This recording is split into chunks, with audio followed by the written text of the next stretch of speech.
This is Focus on Liberia. Today is Saturday and we are having a debate. This is FOL debate. Welcome to the broadcast. Waste no time to hit that share button quickly, as George Lobbo will say.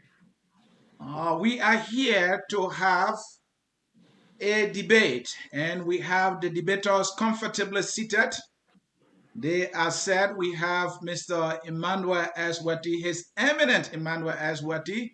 He is seated, and we also have George Lobbo. But I have to read something for you, and then I will turn things over to the man Dennis Jar. The fearless and young intellectual George Lobbo challenges veteran intellectual eminent Emmanuel S. Wette. Today, here I focus on Liberia. George Lobbo debates to unearth what he classifies as heartless, wicked, divisive, and discriminatory intent of the dual citizenship proposal, that is Proposition 1, whereas his eminent Wette debates to showcase the progressive and pragmatic elements of the proposal and the benefit it provides for Liberians who have acquired another citizenship. Emmanuel S. Wette is an experienced and uncompromising debater with the scars to prove, whereas George Lobbo is an intelligent but no-nonsense debater who does not hold back on the issues. The emergency intellectual ambulance is parked right here at Focus on Liberia headquarters, just in case something goes wrong. So folks, the stage is set. Dennis Jar is ready. I am ready, and I am co-hosting with Mr. Jar. Mr. Jar, here are your debaters. Welcome, gentlemen, to Focus on Liberia. Both of you are no strangers to this platform. Starting with Mr. George Preston. I don't believe he's Preston. George Sir Lobbo. Welcome, George, to Focus on Liberia. Thank you very much, Dennis Jar. Thank you to Anthony C. It's a privilege to be back once again, to be here and to discuss with my senior brother, Emmanuel Wette, and to also make the case to the Liberian people why it is indeed important to have such conversation. So I'm glad to be on this platform today. Thank you. By the way, George is the host of The Drive, or Tough Talking online TV show. He is also a member and executive of Unity Party USA. On the other hand, we have His Eminent, that is the former president of the Union of Liberian Association in the United States, in the Americas, Mr. Emmanuel Sonny Boy Wette. Mr. Wette, welcome to Focus on Liberia. Well, thank you very much, Mr. C. and Jad. It's always good to be home. This is a very good platform, and it's also good to engage, my brother and friend, George, very sound-minded man, always want to get the facts. And I accepted the invitation because I think it will provide the opportunity for every one of us to understand the Proposition 1. And I've been following George. I think he make a case. And I think engaging him will provide an opportunity for everybody to understand where we come from. So, my little brother, Jaji, nothing wrong. We on the platform. So let's go ahead. I always respect you. So I think it will be a good fun. It is a great conversation. Yeah, but thank you all, FOL, as usual. Thanks for the platform, and I'm here. Thank you, Mr. Wette. And by the way, Mr. Wette is the chairman of the Conference on Dual Citizenship, and that comes from the Union of Liberian Associations in the Americas. We want to welcome all our viewers from across the globe. This is Focus on Liberia. Here we educate, elevate, and promote all things Liberian. My name is Dennis Jar, along with my co-host, Mr. Asuni Sia, and we are broadcasting live from the beautiful city of Atlanta, Georgia.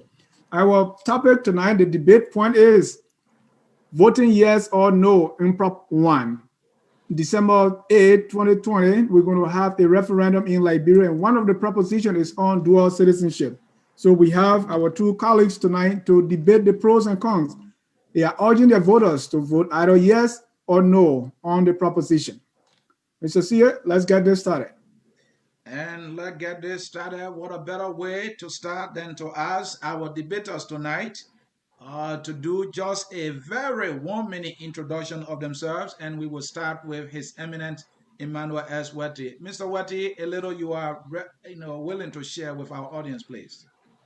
My name is Emmanuel S. Wette. I'm the chairman of the All Liberian Conference on Dual Citizenship. The objective of this conference is to advocate for dual citizenship in Liberia. It comprises of EULA, IFLA in Europe, Liberians in Australia, Liberians in Canada, Liberians in Ghana, and Liberians Southwest of America, Colosua. We gather together to constitute this conference, and our main objective is to advocate for dual citizenship. Since 2012, we have been on this mission. I live in Columbus, Ohio, and I'm a graduate of the greatest Booker Washington Institute. That's all I want to say. Thank you, Mr. Wette. Let's go to Mr. George Preston Lobbo. I want to say good evening to fellow listeners, Liberians in Radio Land, viewers wherever you tune in from. I am George Preston Lobbo Jr. I am a Liberian, born in Swakogo District, Bond County. I live in Phoenix, Arizona. I am the conductor of the Drive Talk Show that comes on Monday, Wednesday, and Friday. I'm also an executive of the former ruling party. I am the vice chair for Operation Unity Party USA Canada. But today I will be here as the conductor of the drive to talk about the importance why Liberians must be informed as they go to the poll come December 8th to vote no on Proposition 1 as it relates to dual citizenship. And I'm glad to be here with the chairman on the conference of all Liberians on dual citizenship. So this evening we'll be able to provide our disagreement on why it is important, and that is why I'm grateful to be here. Thanks to Focus on Liberia for the opportunity. Thank you. And one thing we need to clarify from the very beginning is the difference between dual citizenship by itself and Proposition 1. So I want to start by first saying dual citizenship, Liberians who acquire citizenship outside of Liberia, like you were a citizen of Liberia, born and raised in Liberia. Now you came to the United States, you become a citizen of the United States. So you have both your Liberian citizenship and American citizenship. That's dual citizenship, which according to the Alien and Nationality Law of 1973 does not recognize. So I want to start with you two to first state your position on dual citizenship by itself. That will be your level playing field before we move forward. Let me start with Mr. Wette. Well, my group and myself, we do support, recognize, and we do advocate for dual citizenship. Yes, we support dual citizenship in Liberia. Mr. Lobbo. So basically, I do support dual citizenship. Liberians, natural-born Liberians who went outside and acquired citizenship abroad. I am a strong supporter of that, and that is why I'm here today. Good. Thank you both. It's very important to our viewers to understand that. So the debate tonight is not about dual citizenship in itself. The debate is on Proposition 1. So on that note, we're going to be putting Proposition 1 on your screen so that we will read what Proposition 1 is, what it means to vote yes, and what it means to vote no. With that understanding, we can go into the debate, and each of our debaters will be stating their position on Prop 1. Ladies and gentlemen, if you are just joining us, this is Focus on Liberia FOL debate. Mr. Emmanuel S. Wette versus George Preston Lobbo. The topic, Proposition 1. We're calling on our back group. If you are ready, yes, we have it on the board. Mr. C, please read for us.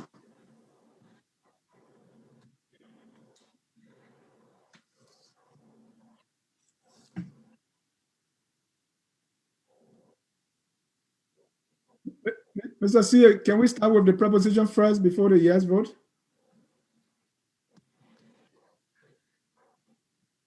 All right.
All right. And do you have the restrictions?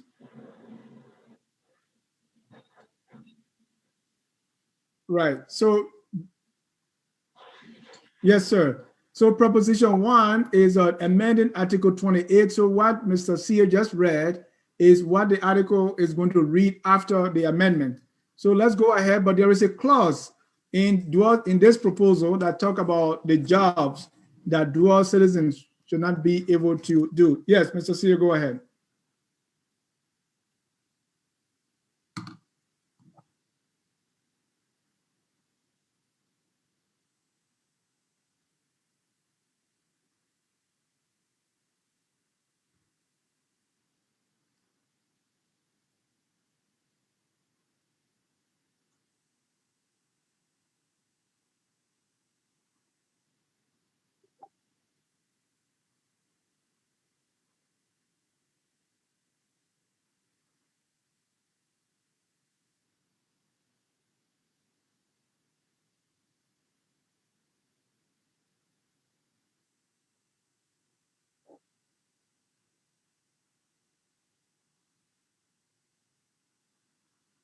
Thank you, Mr. Sear.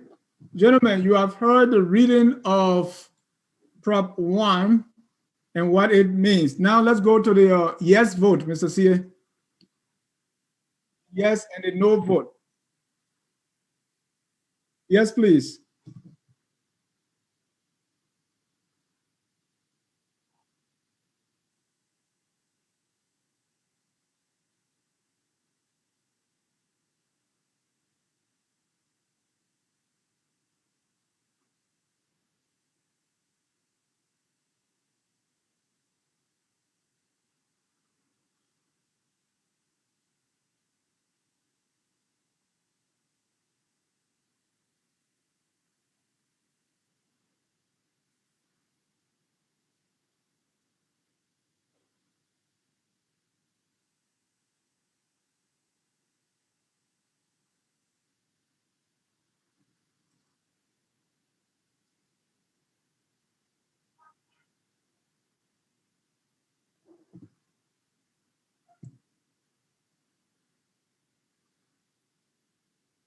Thank you so much. On that note, we have heard, gentlemen, you have heard the reading of the proposition, what a no vote mean and what a yes vote mean.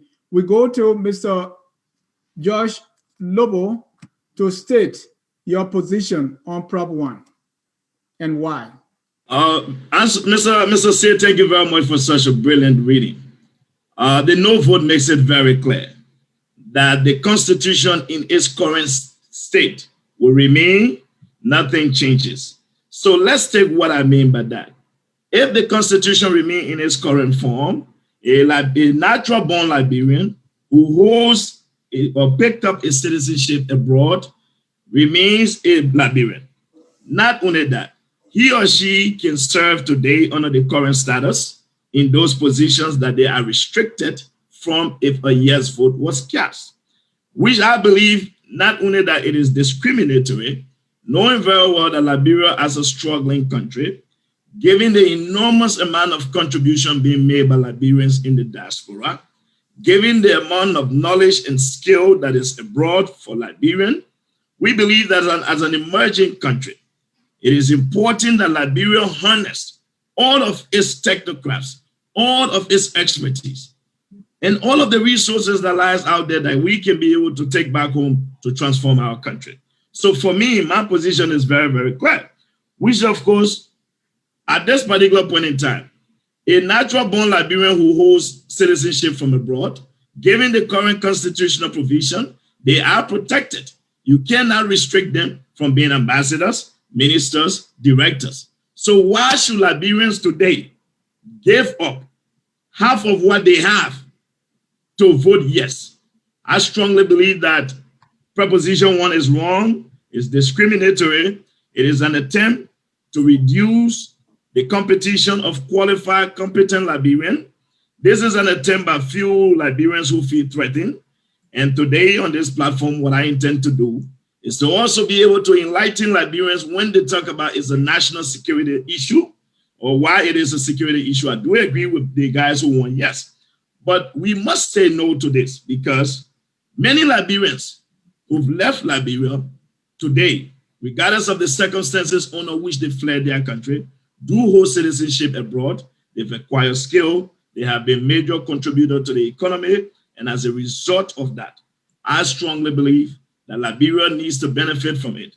We can look at out of many countries in Africa, the Seychelles, the Mauritius, the Cape Verde, the Rwanda, the Ghana, the Nigeria, the Senegal. They are benefiting enormously from the diasporan community, the DR Congo. So we believe that this attempt to bring a law that will restrict Liberians from wanting to go back to participate in the political dispensation of their country, this is completely wrong, and we should not accept it. If we look at the historicity of this clause itself, it is very, very discriminatory. So on the basis of that, I have come here today to tell Liberians that Proposition 1 is a no-go, and it is a bad deal for Liberians in the diaspora. And let me say this today. All right. A no deal is better than a bad deal. Proposition 1 is a bad deal, and vote no on Proposition 1. Thank you. And we had a little technical glitch. So the Proposition 1, the reading was not understood by our audience. They got you clearly. So Mr. Sia, please put that back on the board. Let's read that quickly. Let's just read what the proposition is and what the restricted positions are quickly. Okay. So let me get that quickly. All right. I read. Any person, at least one of whose parents was a citizen of Liberia at the time of the person's birth, shall be a natural born citizen of Liberia.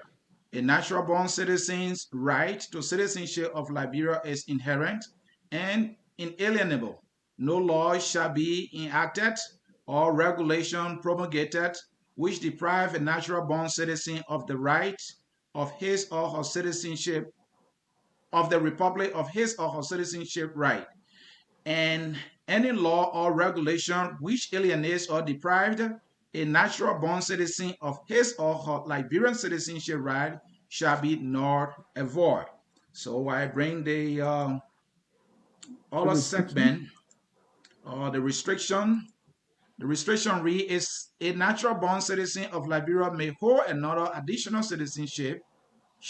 A natural born citizen of Liberia may hold another or additional citizenship, but shall not qualify for elected national or public service positions and the following appointed position. 1. Chief Justice and Associate Justices of the Supreme Court of Liberia. 2. Cabinet Ministers and Deputy Ministers. 3. All heads of autonomous commissions, agency, and non-academic research scientific institutions.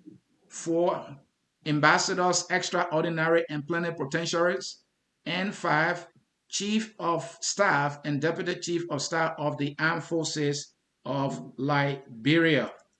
Then that will do it. Okay, let me read a yes vote. What a yes vote would mean. Let me put that on the screen quickly and read it for you, audience. What a yes vote would mean. A yes vote on this measure means you have agreed that a person, at least one of whose parents was a citizen at the time of the person's birth, shall be a natural born citizen of Liberia.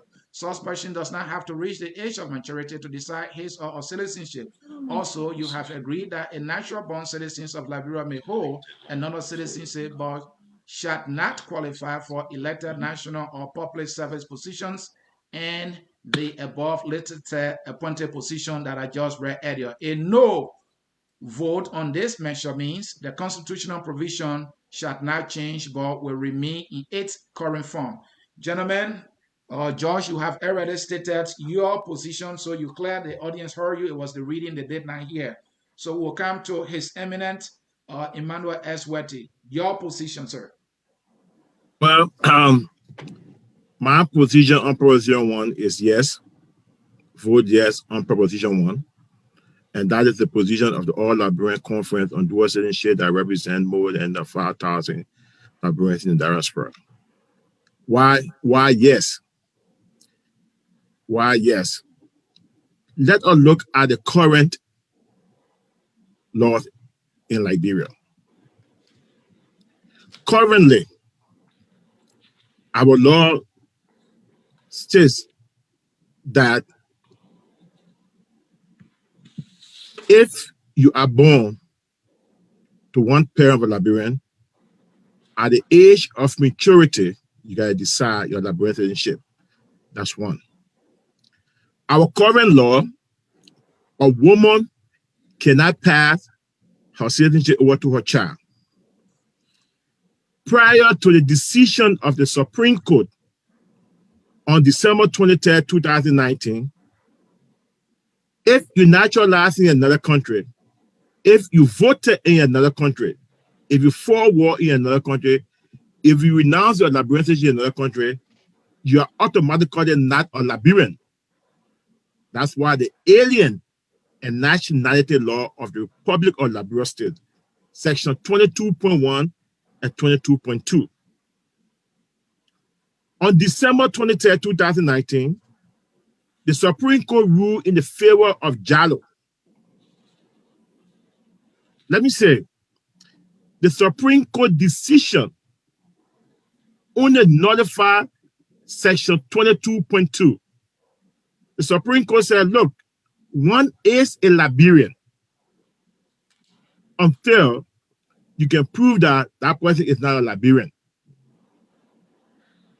So if I can prove you are not a Liberian, I can take it to court and we can go on. But let's go ahead.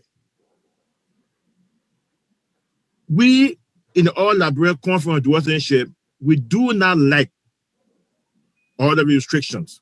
I want to make it very clear. We do not like all of the restrictions. But we believe that Proposition 1 is a step in the right direction. Currently, under the current law, we are not Liberians. We cannot vote. We cannot own land. A woman cannot pass her citizenship over to a child. That's the current law. Proposition 1 will allow us to regain our Liberian citizenship. Proposition 1 will allow a woman to pass the citizenship over to a child. Proposition 1 will give us the right to own land, will give us the right to vote. Thank you. And I agree with those that say, look, the restrictions are not good. Yes, let's be frank. I mean, I'm not going to come here and say, no, we don't like some of the restrictions.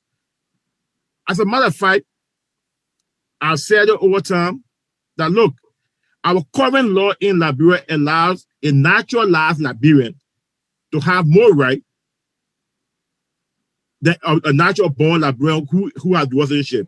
We don't like that. But we believe that with Proposition 1, we can move on. And gradually, advocacy is not an event. Advocacy is a process. Thank you. And step by step, we'll go on. But before I drop this one, let me make a point to my brother. Mr. Wette, okay. Mr. Wette, let's leave it there. You made your point. We'll come to that segment where each of you will make a point to one another. So thank you so much for your position. Now, let's go back to George, Mr. Lobbo. You heard Mr. Wette, so respond to Mr. Wette, and Mr. Wette, you have an opportunity to do the same. So first and foremost, Mr. Jah, I came here not on the basis of having any debate. The very first thing, as Mr. Wette said, chairman on the Committee on Dual Citizenship, what I expected Mr. Wette to have done was to withdraw from this conversation. It is not only disingenuous to Liberian, this is evil. While we are here discussing the right of natural born Liberians, for Mr. Wette to be sitting here and asking them to give up what they have, when we know that our government is giving diplomatic passports to non-natural born Liberians, this conversation should not have even been held. But I will do it to help our people understand those who have been negotiating in our interest, the representation they've been making. And as a result of that, today I'm here to serve as an eye-opener. Mr. Wette made a series of claims. I think the reason why I say a no deal is a bad deal, and this proposition 1 is a bad deal. Not only that is a terrible, horrific deal, the language in the deal itself, it has not been clear. Mr. Wette cannot state the difference between a natural-born Liberian who picked up citizenship abroad and that of this child of a natural-born Liberian abroad. So those are two different people. So to put us in one category, those are two different things. So let me ask a question here to my dear son brother. What happens to a natural-born Liberian who picks up an Australian citizenship and live in Australia for 20 years but don't have a child? What does he have to do? That has nothing to do with that. What we are speaking, this is why when you write policies that is supposed to impact and transform the life of a country, you must first and foremost make sure that the wordings are clear, concise. So the two different issues we are talking about here.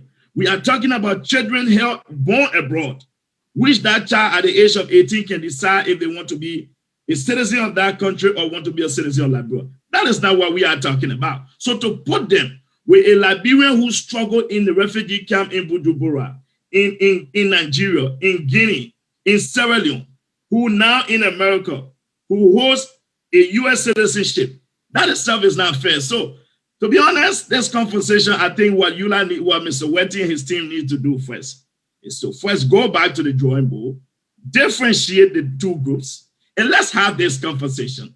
What I'm not here to do when I go to negotiation, Mr. Jad, is to negotiate to get the best out of a deal. So the fact that the wordings in the deal and for his presentation, it tells me that they have not been able to distinguish between the two different groups. This deal is a terrible, bad deal. And this is why I have launched a campaign to inform and educate Liberians so that they vote no, because the wordings are not clear. And let me say another thing he said. The issue he mentioned about our rights, land, Mr. Steele read what the no vote stands for. It says the Constitution remains in its current form. In Article 22A, it states clearly that a natural-born Liberian holds the right to own land. So what is the argument here? There's no deal here. They only put the issue of children from abroad to make it look sweeter so people buy into it. This is a terrible deal. It's a bad deal. His reference to the Supreme Court, down the line, I will engage on it. But I just want to make sure Proposition 1 is a terrible, horrific, bad deal. And a no deal is better than a bad deal. This is one by one. Mr. Wette, your response. Well, I tell you one thing is that I think we need to educate our brother here for him to really understand what we're talking about. I mean, he needs a serious education, which we'll try to do for the opportunity to really explain. We are talking about Liberian, natural-born Liberians, and those born on Liberian parentage. So we cover everybody. There's no limitation. You're born in Liberia, you're born in Australia, you're born to two Liberian parents, you are covered. Let's go back to our Constitution. Our Constitution makes it very clear that only a Liberian can own a land. So, in the alien and nationality law prior to the decision of the Supreme Court, if you naturalize in another country, you are not a Liberian. You can assume that you're a Liberian. You are not a Liberian. Because our law says you give a Liberian citizenship. So at that time, since you are not a Liberian, you don't have right to the country. You don't have the right. We saw that in 2014 with Dr. Elizabeth Davis. She went for confirmation hearing for the position of Minister of Education. And they asked her, do you have an American passport? She said, yes. This is a lady that was born in Maryland, went to school in Liberia, and came abroad just for opportunity. And the dad was denied the position. So the laws are on the books. Currently, if you are a natural-born Liberian and you're naturalized in another country, our law says you are not a Liberian prior to the decision of the Supreme Court. So We have to understand and know one thing, that we are calling everybody natural born Liberians and their children and their children's children. That's what we are covering. And let me come to, I wanted to address something that is very, very important. The laws in Liberia and the Constitution is very, very clear. Our Constitution, as a matter of fact, it is silent on dual citizenship. Except in Article 28, it says that at the age of maturity, you can choose where you want to be. But guess what happened? With Proposition 1, that is eliminated. You don't have to. You don't have to. If a child is born to a Liberian woman, that child becomes a Liberian immediately at birth. You don't have to wait at the age of 18 to declare your citizenship. You don't have to. Yes, I agree with my brother that Liberia needs all the resources it can. But these are laws that have been on the books. And with these laws, we have to make sure these things are eliminated. So diaspora Liberian can return home and participate in the overall development of the country. How will you feel that you, a born Liberian, natural born Liberian, even your children, you have a hanking thing on your head that one day somebody will question your citizenship? How will you feel? And we are advocating for a yes vote. If you vote yes on Proposition 1, you have the right to vote in Liberia. You have the right to own land. A woman has the right to pass on her citizenship over to a child. And once a Liberian, always a Liberian, and will always be a Liberian. Thank you. Thank you. Let me get some clarity from George. Mr. Lobbo. Yeah. I want to get a clarity on what you think the current law is. Under the current law, can you be a citizen of Liberia at the same time a citizen? If you're natural born Liberian, hold on, who take on the citizenship of another country like the United States? Are you saying the current law say you can own land in Liberia, you can vote, you stay in Liberia? Is it what I'm understanding from you? So yes, since Mr. Wette said he intended to educate me, I am not going to go back and forth. Let's just go to the Supreme Court ruling. Anthony say you do have it. I sent you the Supreme Court ruling. Yeah. December. Okay, just respond to my question. No, I can't. I don't. Since it is an opportunity, my senior brother says to educate me. Let's make it very clear. We'll come to that Supreme Court ruling. Okay. I just wanted to get that what the law states. Yes, what the law states. Article 22A. Very clear. Very, very clear. Because if you read the no proposition, what does it say? It says that if you vote no, that means the Constitution remains in its current form. Correct. Nothing changes, correct? Yeah. So if the Constitution remains in its current form, what does Article 22A say? Every person shall have the right to own property alone as well as in association with other provided that not only Liberian citizens shall have the right to own real property within the Republic. So when you read the no provision, what does it state? It says that if we vote no, the Constitution remains in its current state. What is the current state? This is what it is. So what is that to I give up? Mr. If Lobbo, that's what it said, Mr. and Lobbo, you read it, no? Mr. Lobbo, I have few questions. I have few questions for you. Yeah, can I will say take something? Your question. Let me, yeah, Mr. Wette, hold on, Mr. Wette. Hold on, Mr. Wette. Let him finish. Okay, so let's go to the Supreme Court ruling. Like he referred to, Wette, brother decided to educate Lobbo, me. You steady answer my question. We'll come to the Supreme Court ruling. So as it stands, dual citizenship is allowed in Liberia. Is that what I'm understanding? According to what Article 22 that I just read, what does it say? That you can own property, you're natural born Liberian, right? I just read Article 22A of the Liberian Constitution. Isn't that what I just read? I'm not reading something from them, I'm reading the Constitution. And what does it say when you vote no? It states that if we vote no, the Constitution remains in its current state. What is its current state? All right. That's what I'm reading. I can't speculate. May I come in? George, I will read the Constitution. Hey guys, can I please come in? I think it's between this mail. Okay, go ahead. Yeah. Can I come in to let me come to you, Mr. Lobo.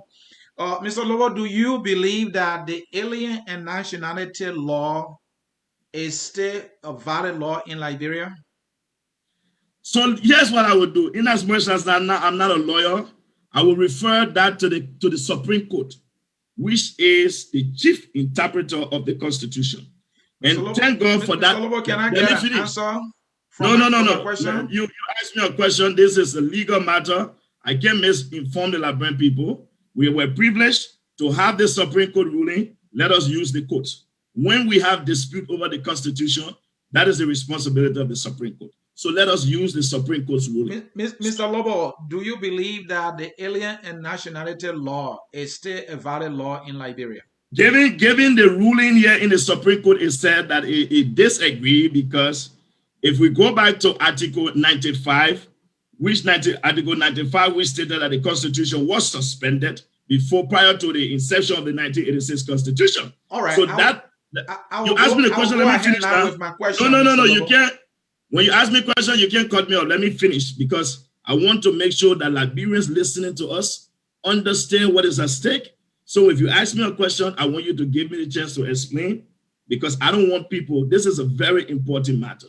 So we have the Supreme Court ruling. I send it to you. I would really appreciate, Anthony, if you could even share with our Liberian people to know what it here. We want to get a basis, then we will go to the ruling. So yeah. All right, because so you are arguing based that on the what the ruling said, there was based on the law. So we want to know what you say, what you think about the law first. Then we'll get to the ruling. For me, what I think about the alien law about it, because first and foremost, I had a problem with it, given what the Supreme Court ruled, the insertion of the law.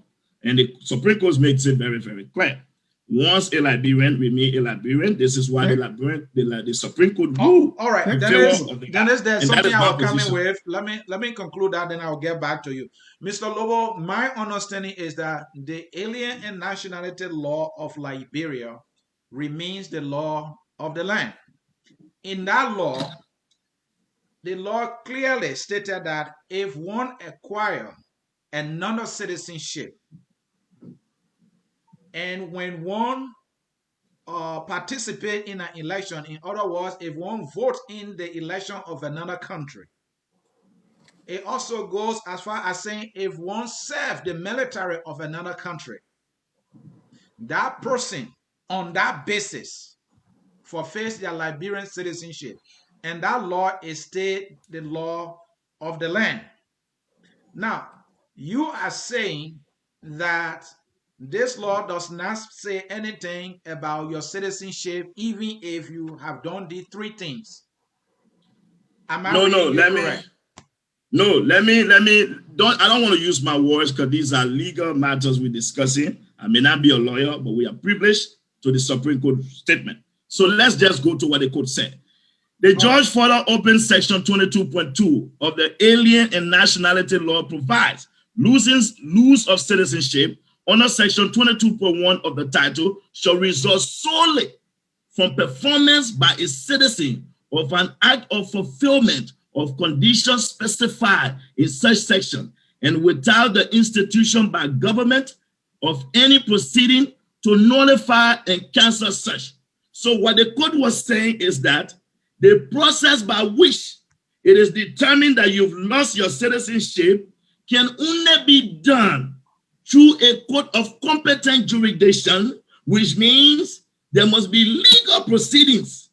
So on the basis of that, this is how the court ruled in the favor of the case of Jallo against the Liberian government, and the Supreme Court ruled in favor of Jallo. So, Mr. Lobo, what you just read and that you Mr. provided contact to is the process. So when one does these three things by acquiring citizenship, voting in an election, serving in the military, when one does either one of these things, all right, that means the person have technically forfeited their Liberian citizenship. But there is a legal process, all right, in order for it to be finalized legally. That is the due process. So Jallo could not have been considered as not having a Liberian citizenship in the absence of a due process. And that's why you are saying. But that does not mean that the law state does not apply. No, hold on, Anthony. The court further clarifies. The court, listen. The court went on to say, they further noted that since section 22.2 of the Alien and Nationality Law, which was enacted along before the coming into force of the 1986 Constitution and being in conflict. Listen to the Supreme Court. Yes. The court said before the coming of that law or the 1986 Constitution, it was in conflict with Article 20A of the 1986 Constitution, which was deemed repealed within the contemplation of Article 95A of the Constitution at the time the Constitution came into effect in 1986. So what does the court say about that? The rulings are... So what I say is that here hold on, Mr. hereby C. nor involved without any force. Mr. C. No, go to the article and publish it. Go to the court ruling, Mr. Can I just have this, brother? Mr. C. Let me come in. All right. That what it come in. Yeah, let me help you out. Yeah. Let me help you out. Okay. The very first thing is chapter 4, article 26, article 27, 28, that speak to citizenship. That's the very first thing. We do have our constitution, and we do have the Alien and Nationality Law of Liberia. The Constitution of the Republic of Liberia says only a Liberian can own the land. That's the Constitution. So only a Liberian can own the land. The Alien and Nationality Law says if you do certain things, you are not a Liberian. And because you are not a Liberian, you cannot own the land in Liberia. You see? Going back to the Constitution, that's why we are fighting for dual citizenship. That's why we are saying that, look, there is no need that if you own a citizenship in another country, you should lose your land. That's one. So you can see right there what we're fighting for. The Alien and Nationality Law stays remain. I was involved in the case with Jalo. So I know the law, I know the situation. Now, the Supreme Court, there are two sections of the Alien and Nationality Law of the Republic of Liberia that speak to the laws of citizenship. Section 22.1 and 22.2. The Supreme Court of the Republic of Liberia made a decision on 22.2 and not 22.1. The Supreme Court nullified 22.2. It says that, look, you cannot accuse George of being an American citizen. If you have any issue with that, take it to court. There's a due process. So, but 22.1 still remains. That's what we are saying. That there is no reason why I should have a hanking thing on myself. So I just want you to know that our Constitution is absolutely clear, and that's why we are fighting for dual citizenship. Okay. The Constitution says no. Listen. Let me respond to what you just said. No, you spoke, and I give you the chance. No, I said go ahead. I said finish. Finish. Yeah. I would like to respond to that. The Constitution is very clear, and that's why we are advocating for dual citizenship. The land ownership is the centerpiece of our argument. We have cases in Liberia where with assemblies are arguing that one part of the family is not a Liberian and they cannot own the land. We have cases in Liberia where families are arguing because one person came to America and became an American citizen, and the others are saying that, no, you are based on our law, you cannot take a share in this land ownership. There are cases in Liberia. And that's why we are advocating for dual citizenship, that you can retain your Liberian citizenship that will enable you to own land. There are many Liberians. Mr. Wette, what George is saying is there is no basis, there's no reason why you should even have this proposition. Because as it stands, non-Liberians or people that were natural born Liberians, regardless of what citizenship you take, you can still own land. That's what So let me finish now. Let me respond. No. Let Wette respond. Okay, Wette, go ahead. Let me go ahead. Let's say it. That is, the law states the law.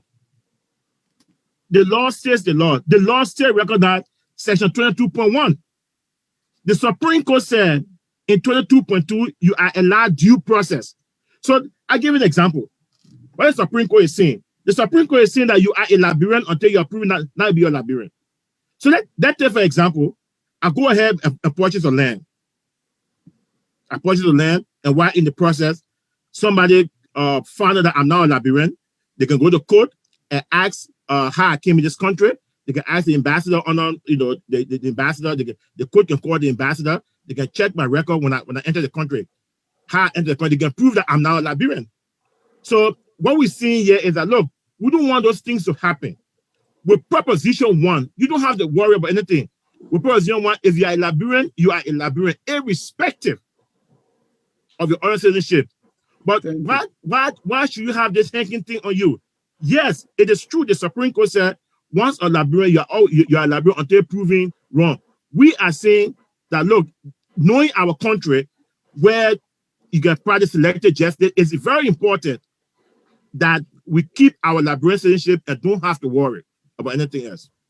Okay, let me say this real clear. I began this segment today and said, a no deal is better than a bad deal. Proposition 1 is a bad deal. The reason my senior brother Emmanuel Wette is struggling to make a case, I'm hearing. Let me finish. You spoke. I'm listening to you trying to be. I'm listening to you bringing the cases of one family went to abroad and this and that. I understand where you're going. You can be as emotional as you want to be to push this argument, but let me finish.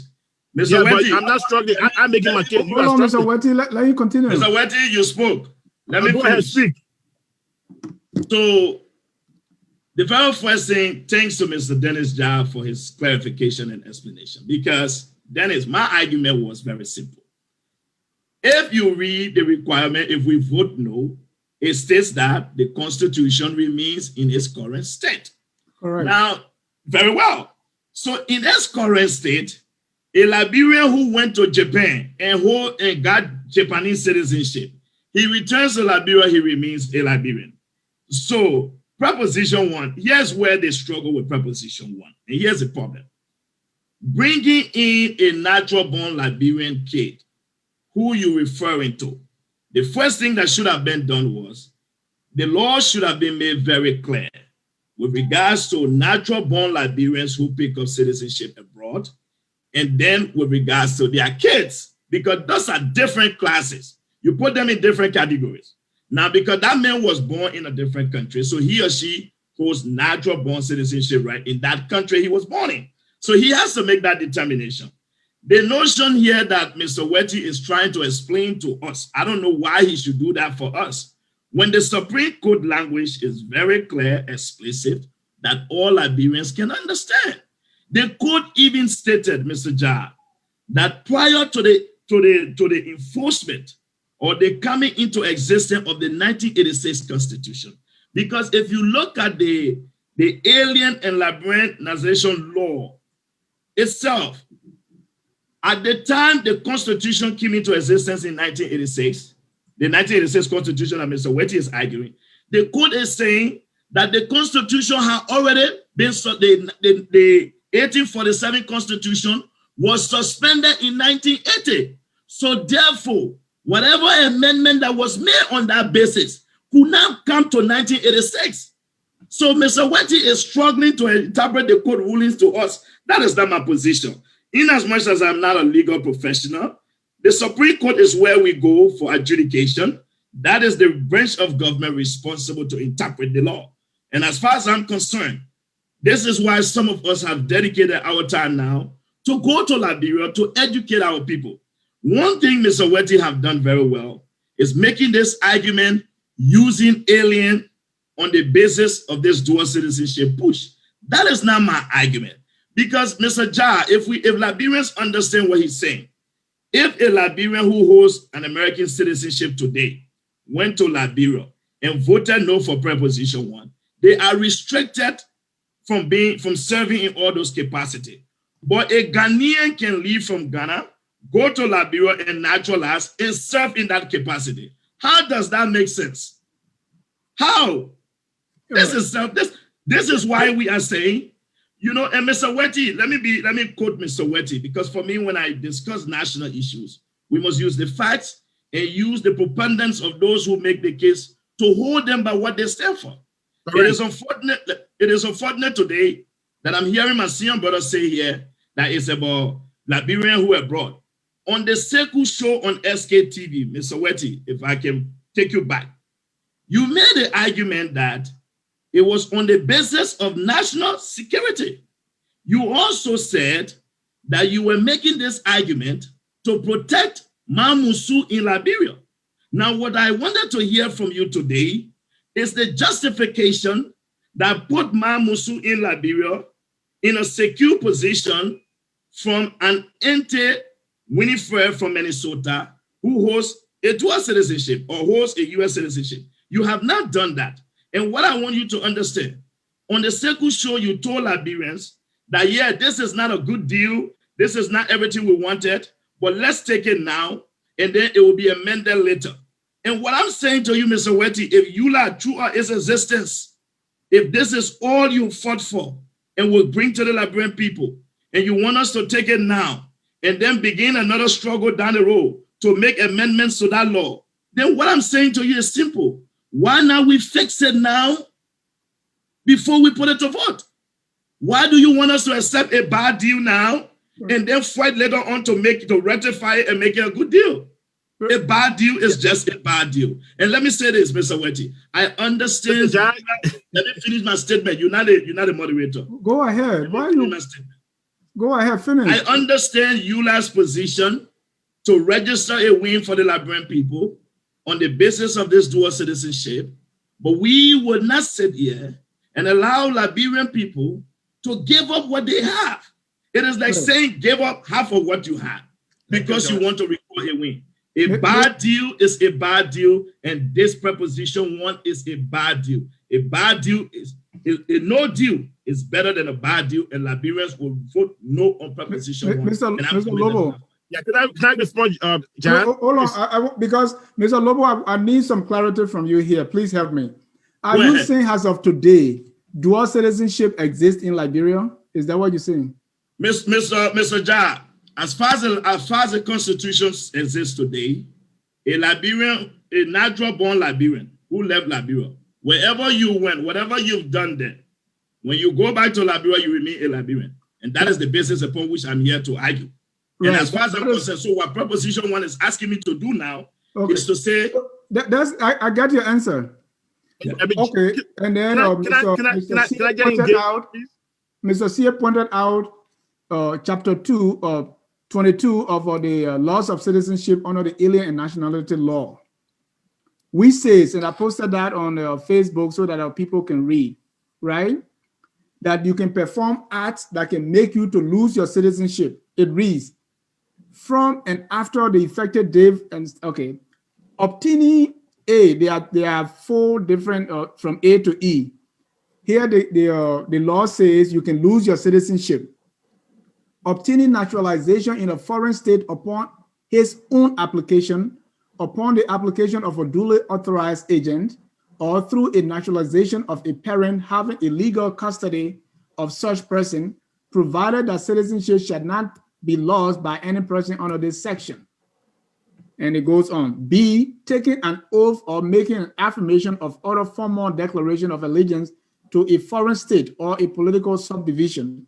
C, exercising a free choice to enter or serve in the armed forces of a foreign state. D, voting in a political election in a foreign state. And E, making a formal renunciation of Liberian nationality before a diplomatic or consular office of Liberia in a foreign state. So under those 4, you can lose your citizenship. You are telling me this is not true? No, hold on. Here's what the court said then, Dennis. No. What you read, what you just read. The Supreme Court said that listen to what the court ruling on that, what you just read. The court argued that 22.2 of the Alien and Nationality Law. No, it's 22.1 I just read. Yeah, listen to what the court said. The court said, they further noted that section 22.2 of the Alien and Nationality Law, which was enacted Listen to the code law. No, hold on. The code is talking about 22.2. But listen, Dennis. Listen. Section 22.1. Let me finish my thought now. Hold on. What the code is saying, Dennis. Let me engage you. We are engaged. Just hold on. Wait. Hold on, Mr. Wette. I just want to get this clarity because I'm confused. Dennis, here's what the code was trying to say. Because of the case that went before the Supreme Court, if we get to a case that has to do with 22.1, the code will rule. But based on what happened on the 22.2, you got to look at it. It is seen with the alien and nationality law. So you basically can understand where the code was coming from. The code was saying that at the time that law was enacted, the code makes it clear that it came in conflict with Article 20A.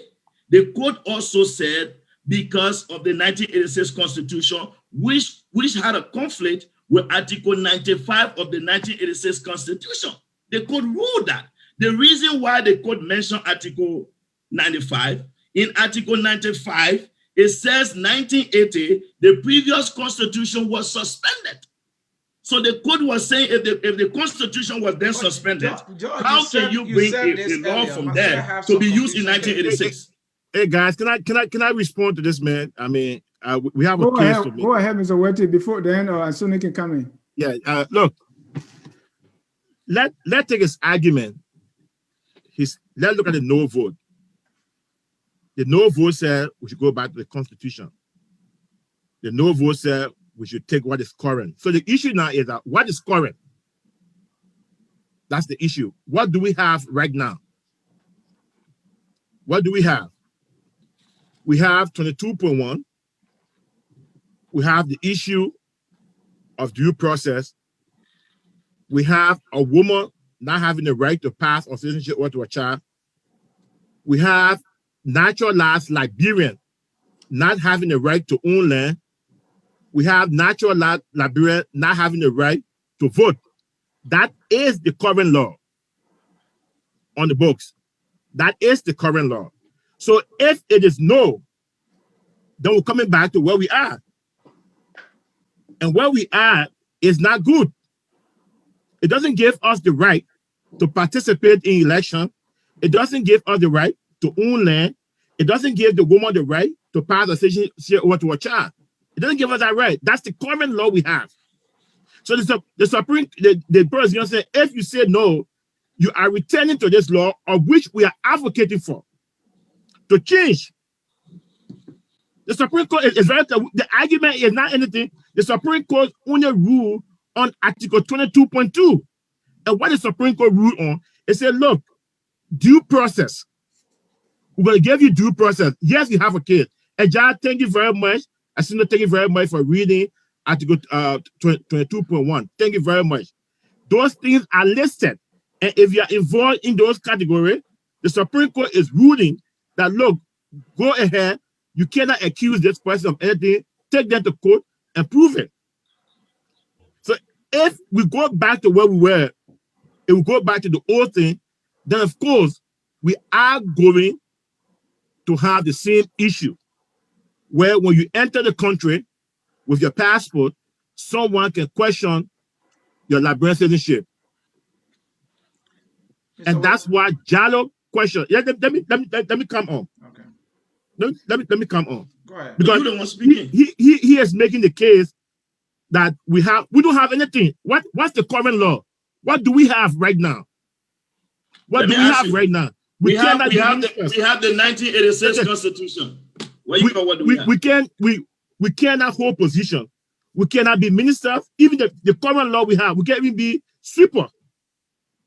So look, our argument is not about the restriction. We have already said, and we'll make it very clear that we do not like most of the restrictions. We have said it over and over and again.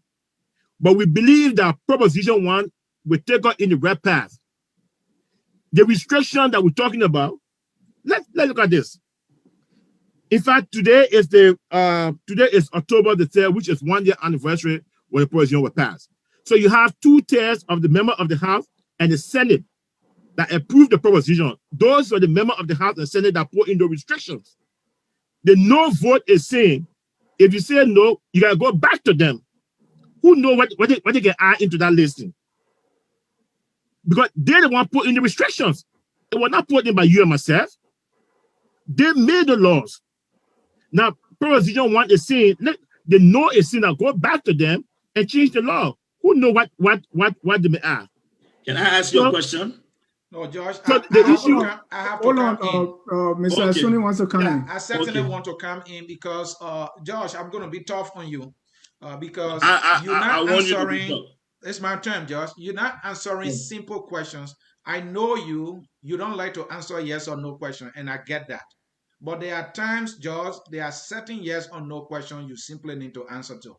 I asked Go you for it. earlier, I read to you that the losing of citizenship in the alien nationality laws, the guidelines are there.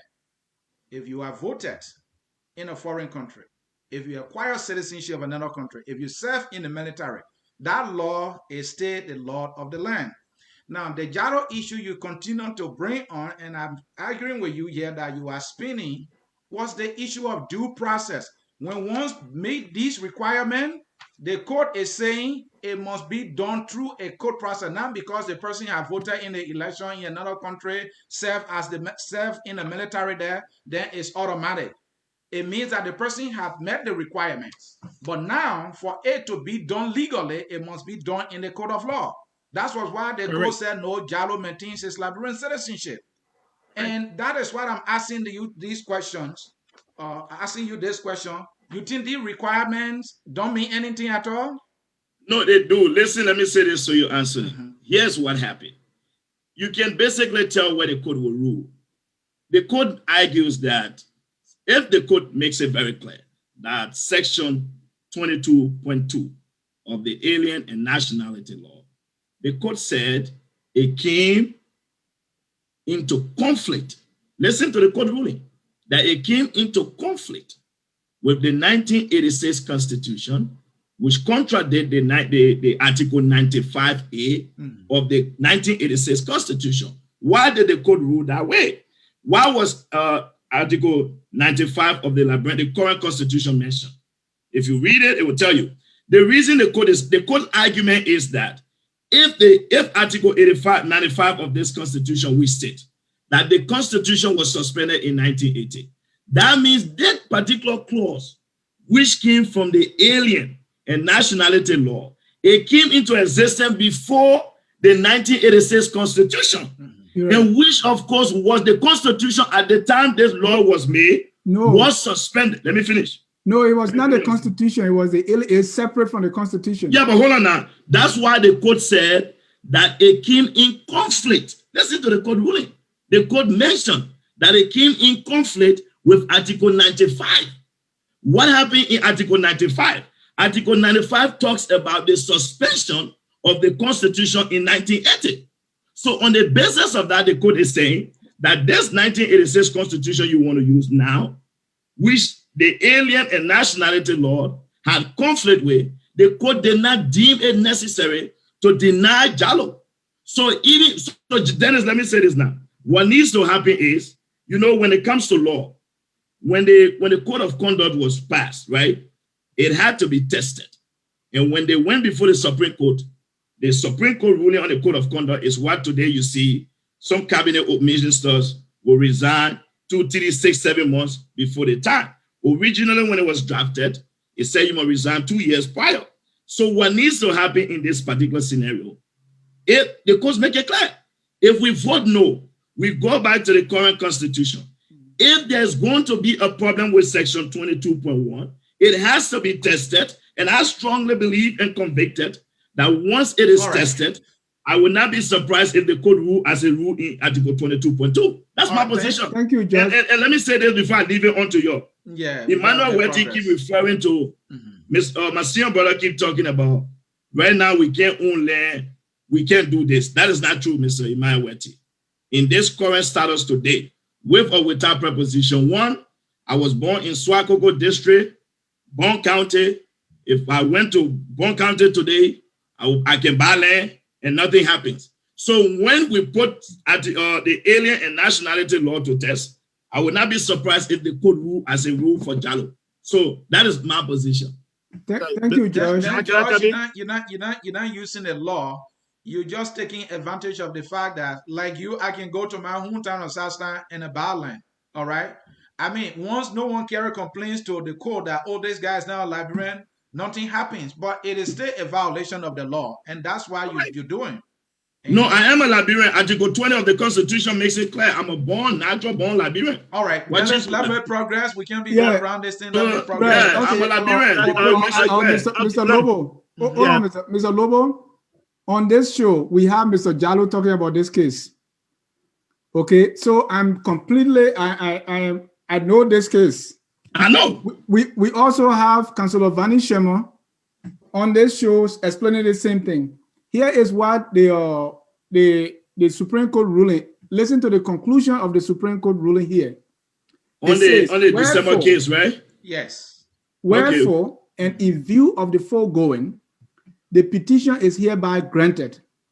Section 22.2 of the Alien and Nationality Law, to the extent that it provides for loss of citizenship solely on account of the performance by its citizens of acts or fulfillment of the conditions specified in Section 2.1, without the institution by the government of any proceeding to nullify or cancel citizenship in violation of the due process clause under Article 20. So under Article 20, you cannot automatically lose your citizenship. There should be due process. So without due process, you have not lost your citizenship. But if somebody can go to court and prove that you actually acquire a citizenship of another country, you lose your Liberian citizenship. That's granted. So Dennis, very clear. Let me get that. So let's come to where we are, right? Here's the whole thing. This is where negotiation comes into place, right? Liberians, we know right now, given the country, given how much Liberians in the diaspora contribute to Liberia, until we can go to that point that you just read, what we are saying at this particular point in time, our people in Liberia are inclined enough to know, our people understand what Liberians in the diaspora means to them. So technically, why would they be willing now? Why, for example, let's say an Anthony C, right to this date, who nobody have anything with, would he want to say he's going to vote yes for Proposition 1? What is the basis for him to do it? Okay, here's one basis that Mr. Wette explained. A lady called Mrs. Davis went to become Minister of Education. She was denied based on the Alien and Nationality Law because she has American citizenship. So she did not get the job. So if anybody because nobody complained, it doesn't mean you are abiding by the law. That's the point, Mr. Wette. I don't want you to be agreeing with me. Go ahead, make the point. I appreciate the fact that you told, because I bet on the show over and over again, and you mentioned Vani Shema, so you know our tone of talking. Look, Judge, let me just speak to you. Like I mentioned, we have no disagreement. No, you know that. Go ahead. Yeah, we don't have the disagreement. Look, before I proceed, I want to tell you about two men. The man they call Martin Luther King Jr. and the man they call Malcolm X. The both men were civil rights leaders. The both men were advocating for the rights of the Black people. But they both had different paths. They both had different directions. And today, history judged them by the path that they took. We mentioned we support dual citizenship. We both support dual citizenship. And we are saying, like I'm agreeing with the host here, we are saying currently under this law, we got no rights. If somebody knowing Liberia where we practice selective justice, if somebody go after you, if somebody can prove that you enter Liberia with an American passport, if somebody can call the embassy of Liberia and ask whether you got a visa to come to this country, they can go after you. That's our point. That's what we're saying. The issue of selective justice with Proposition 1, you don't have to worry about those things. Your Liberian citizenship belongs to you. It doesn't matter whether you want to go to government or whether you want to go to private sector. It belongs to you. Not only you, it belongs to your children and your children's children. And we share your same view, Jaji, that the restrictions are not good. We agree. But we also believe that Proposition 1 will allow us to become citizens first. That's the key. That's the fundamental key. First, we are citizens of the Republic of Liberia. Look, Judge, look what happened to Emmanuel Savage. Emmanuel Savage left from here. He led a demonstration in Liberia. He went in as a Liberian. Guess what happened? A passport was exposed. A Canadian passport was exposed. That this is a Canadian citizen that came to Liberia to demonstrate, to cause trouble. I don't want to explain what happened after war. Our country, and with the hanging fruit on us, if somebody know that somebody going to go after them one day, will be impacted. There will be no development. We will always be afraid. I understand your point, Judge. That restrictions are not good. I agree with you. But what I'm saying to you, gradually, advocacy is not an event, it's a process. Let's become Liberia. Let's become Liberians. Let's regain our Liberian citizenship, and things can go on. Let me tell you something. Mr. Wette, I think the moderator wanted to take the stage. Go ahead. I don't talk when he's talking. I can talk. Yeah, please learn. We want to. Yeah. Let me. I will learn. I wanted to ask a question, but go ahead. Yeah, I will learn. I will learn on this one. You know, you said no deal is a bad deal. What is not done right? A bad deal. Okay. No matter what you say. No deal is better than a bad deal. Yeah, no deal better than a bad deal. Some people say what is not done right. It's not done. The first time it's not done. It's not done at all. Let me say one thing to this public and to you. To the best of my knowledge, only one thing was done right the first time: the creation of man. Other than that, things that are done, they pass through revolution for improvement, and continual improvement. To this date, our cell phone will get updates to improve the functionality of our cell phone. So what we're seeing, Jaji, that let us come in, let us accept what we have, and we can gradually improve it. We do respect what you say, but I can tell you one thing, that currently, the law that we have currently discriminate against us, and it doesn't make us Liberian citizens. Our current law. Thank you, thanks. Thank you very much. Guys, let me read a few comments and then you can come in. Okay, go ahead. I wanted to ask a question. Go ahead. Yeah, let me read a few comments because our viewers. I can see the Yulan team. They've lined up there. No, Judge, I'm a one man. Hold on. That is a job reading comments. Let go from there. No, you got more people. George Lobbo is now falling Wette. And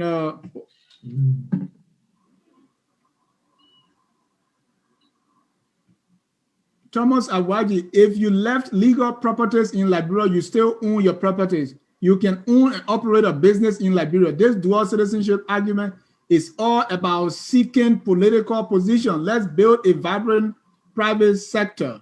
That's Thomas Awaji. He's right here, local.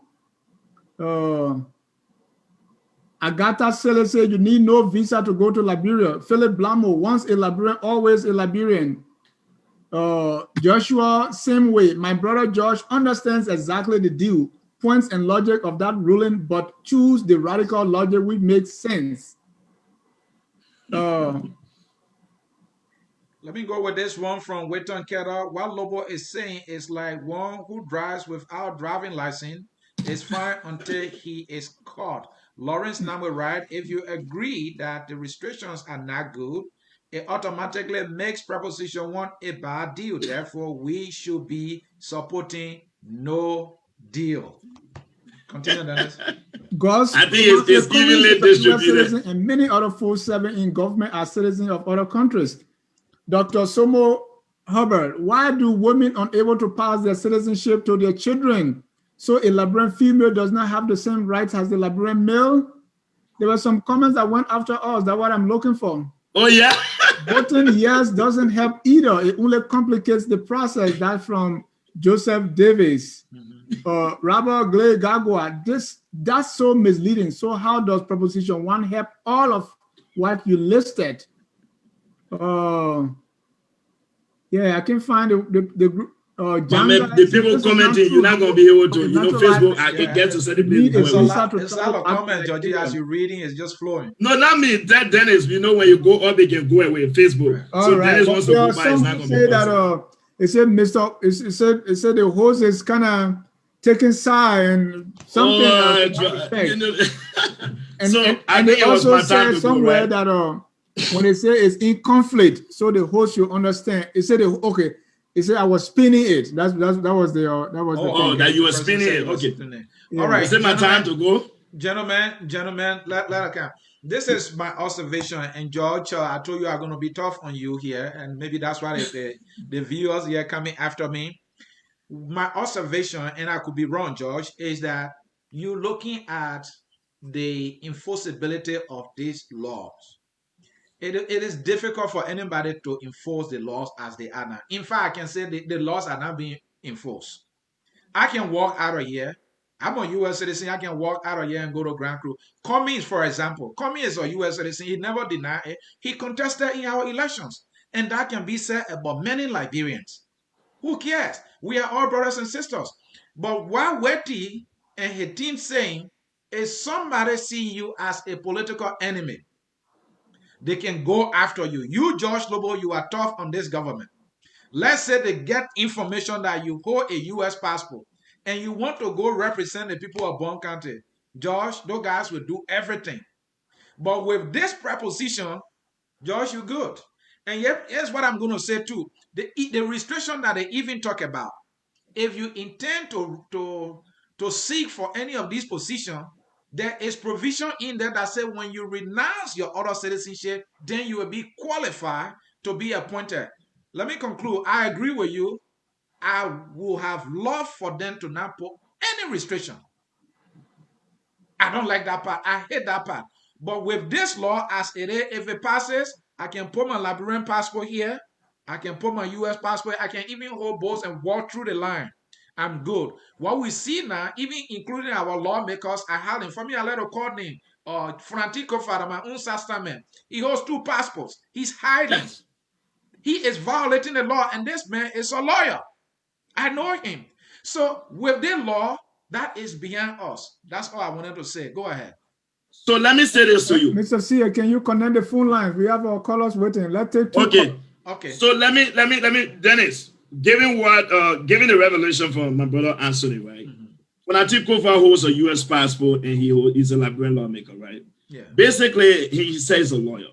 I would tell Emmanuel Wette, if we were to challenge proposition or the Alien and Nationality Law, section 22.1, the court ruling will not be different from that of the Jallows case. Because the court is saying, one thing we must not forget with this conversation, the court keep making reference to Article 95 of the 1986 Constitution.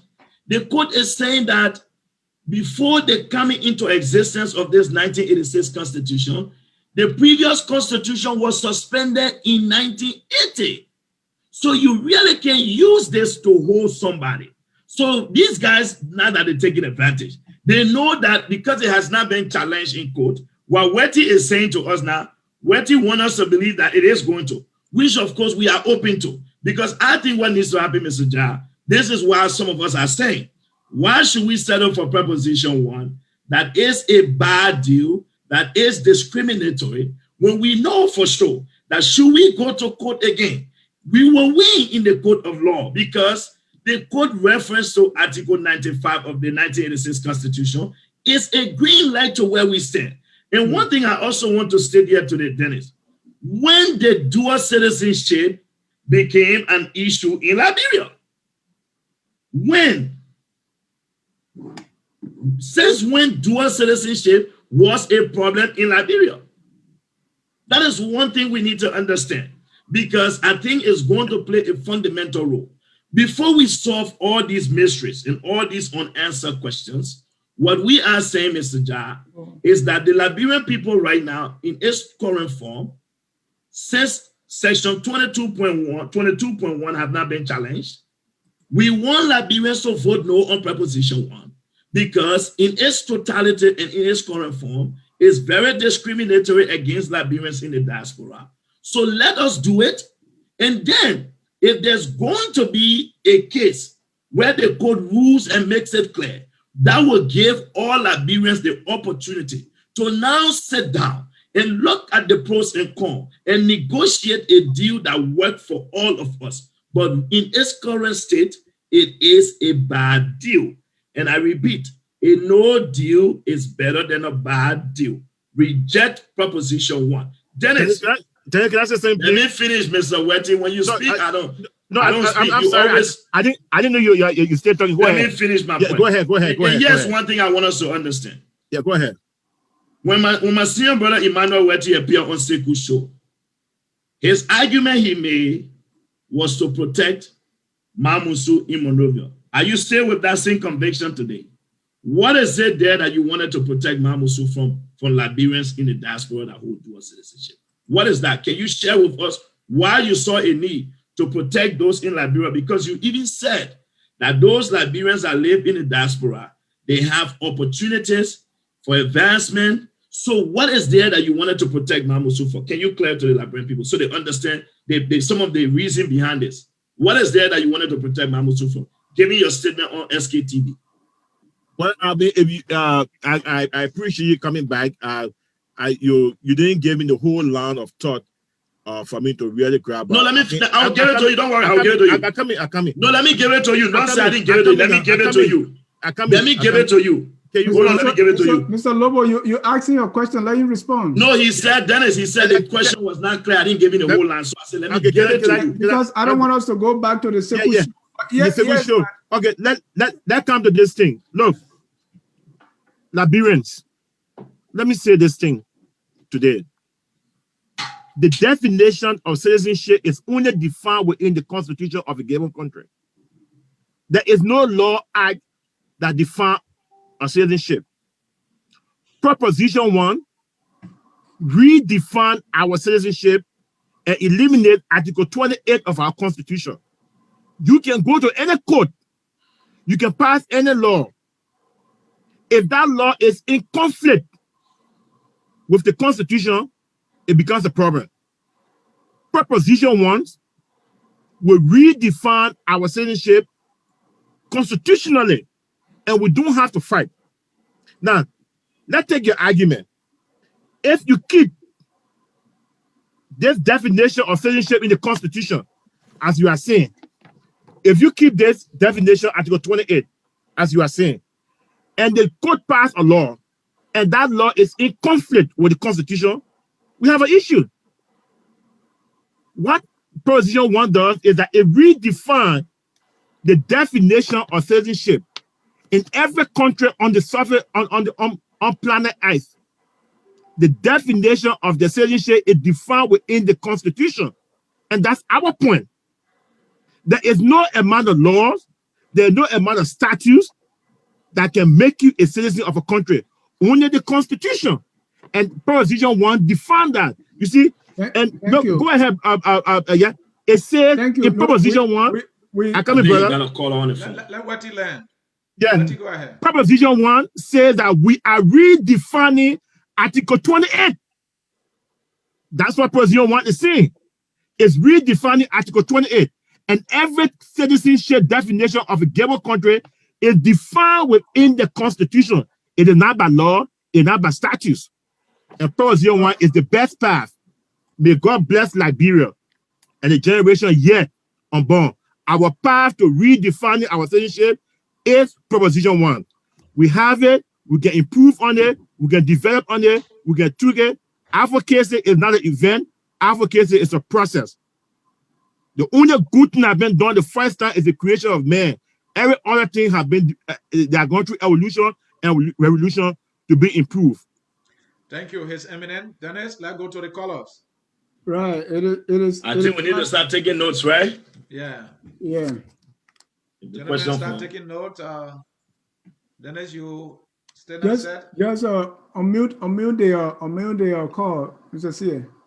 Okay.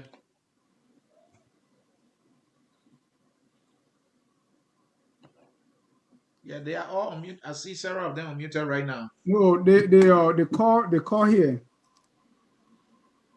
You enter as attendee, and that's And you can promote it? Can you now unmute? I don't know why you're being unmute. Unmute where? In Zoom? Go into Zoom. Yeah. No, I can't go into Zoom. It will mess up the system. That's why I But then always you ask have you to to do call it. back in because it doesn't. All right, then let Lobbo speak, and then I will redo it, and then Right. Lobbo, go ahead. okay. All right. No, Lobbo, Judge Lobbo, here's my question for you. What is the fix for Proposition 1 to you? Yes. What I thank you very much. I think that's a brilliant. What on Lobbo? You interrupted me. I don't know. You want to say something? I want to wait because I was asking. Go ahead. I want to bring in our caller. So while we fix the phone lines, I just want you to tell me what is the fix? How do we make it better? Here's what I think, Dennis. Here's what I think needs to first and foremost happen. Right now, where Proposition 1 is in its current state, it took a lot of different components to it. We need to first talk about natural born Liberians that pick up citizenship abroad. Then we can address their children, and then we have to be clear about this, because what affect people who have children might not affect the other people. Not only that,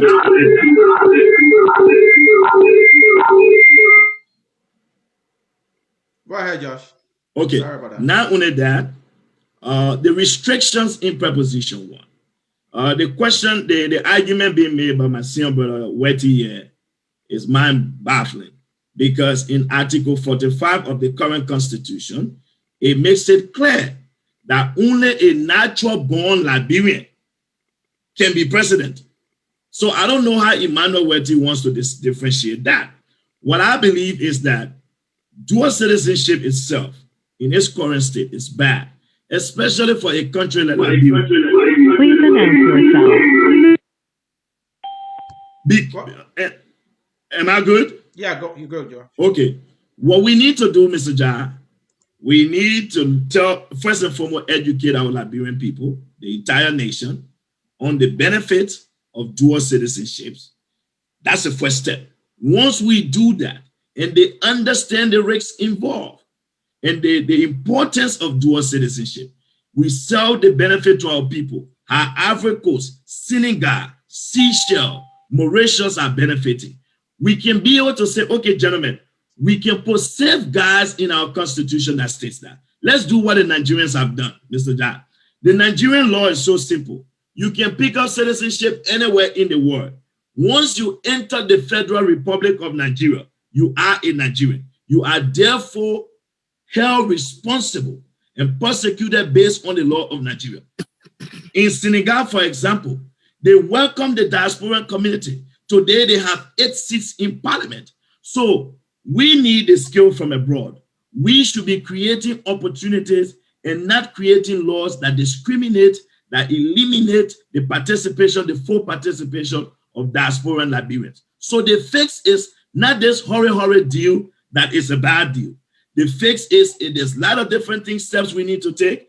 I strongly believe, Mr. Jah, while we are here today discussing natural-born Liberian citizenship, it is so frustrating to know that Algerians, Iranians, Nigerians are flying with diplomatic Liberian passports. That is Senior Brother Wette, I thought you would have canceled this discussion today, because that should have been something you would not take up. But I'm grateful that you mustered the courage to be here. So that is how we need to fix it. We can put laws. The good thing about our Constitution is amendable. I strongly believe that we can put some safeguard measures into our laws that will be able to prevent people or prosecute people. But at this particular point in time, Mr. Wette, there's a great amount of Liberians that are outside that feel hurt, given the circumstances under which they left Liberia. We need to use this dual citizenship as a reconciliatory process. Thank you, George. You must understand that.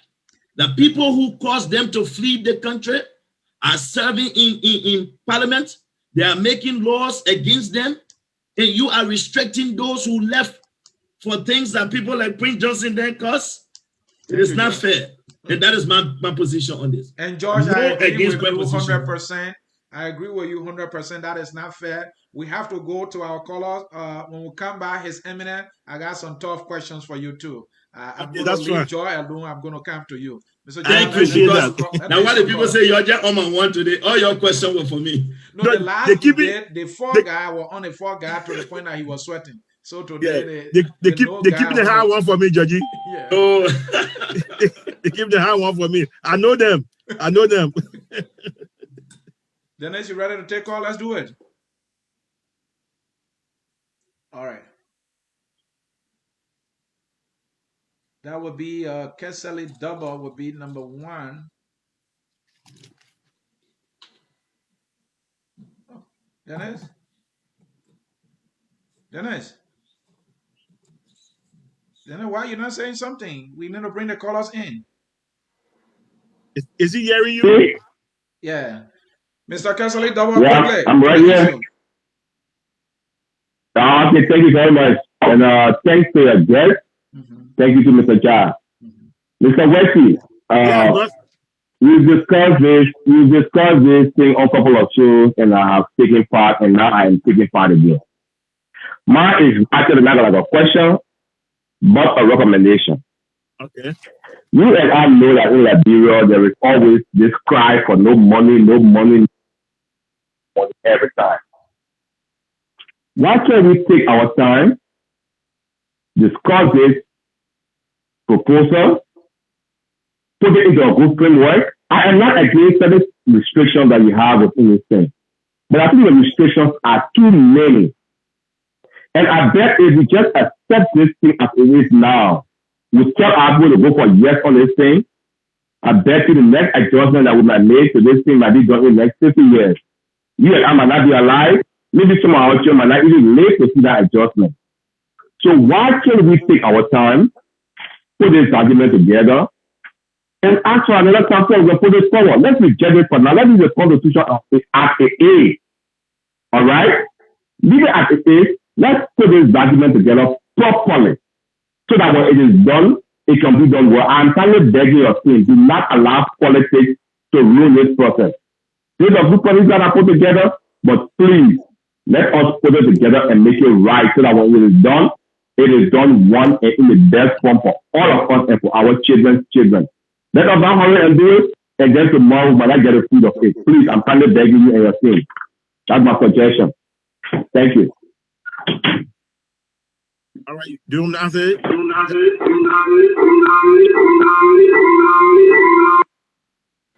it? Dennis? Go ahead. All right. Let me borrow from a Gian brother, Georgie. He said constitution are amendable. And Georgie, 100% I agree with you. I agree with you. That's the reason why we are saying that let us regain our liberation, let us regain our rights in the first stage. Then we can amend the constitution, because the next election is 2023. You said it right. These things are amendable. So let's start from somewhere and we can gradually grow. My brother, you said that we should take our own time. You are right. You are right. It's been more than 10 years. More than 10 years that we've been on the process of dual citizenship. The entire administration of President Ellen Johnson Sirleaf, we didn't get this level. President Weah came in his first term. He pledged his support for dual citizenship. In his second term, he made dual citizenship.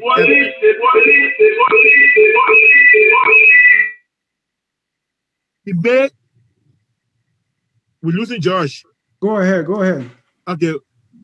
President Weah made dual citizenship to be on the referendum for this election. So the 12 years of President Eddie Johnson Sirleaf, we didn't get anything. So the 3 years of President we are at this level. I agree with everybody, and we agree with everybody. The restrictions are not what we want, but it's a step in the right direction. And borrowing from George, constitution are amendable. And Article 91 of our constitution says how we can amend the constitution. And that's what we are saying. And look, Liberians, yourself. let me say again. You cannot have everything right the first time. You have to start from somewhere. Only the creation of mankind was done right the first time. Every other thing have gone through evolution and revolution to be the way they are. Even the constant improvement. So, Jaji, borrowing from you, let's start from this thing and we can gradually amend the constitution. I agree that restriction are something that we ourselves don't like. But the only way you can define a citizenship of any country is by the constitution. Yeah. Only the constitution can define who are your citizens, not laws, not statutes. And Proposition 1 will redefine the definition of citizenship within the Republic of Liberia. Thank you, Mr. Wette. Our callers have been waiting for so long. So let's bring them in quickly. Callers, please be brief. The first is Mr. Wilton Ketter. You've been here for so long. Sorry, we had some technical issues with our phone lines. Go ahead, Wilton. You have 1 minute. Thank you, brother. Try to give me 1 minute. That's all right. But what I want to say is, I think, brother Lobbo. I don't know how he getting his facts, but what is important, I don't know if it's based on sentiment or what, but we should go by what is facts. If I have a American passport, I'm an American citizen, and I'm supposed to travel to Liberia, even though I'm a biological Liberian, born in Liberia. But once I get an American passport, yeah, how you think I'm going to go to Liberia? I have to apply at the Liberian embassy. This tells me that the Constitution is on me to comply with it. So if I went to Liberia, and because my family got property in Liberia, and I say I can own the property, if my siblings over there or my family people down there point to the government and say, look, Walter is not a citizen, he has an American passport, he's an American citizen, I'm completely out of that property. Because that's what Liberian Constitution says.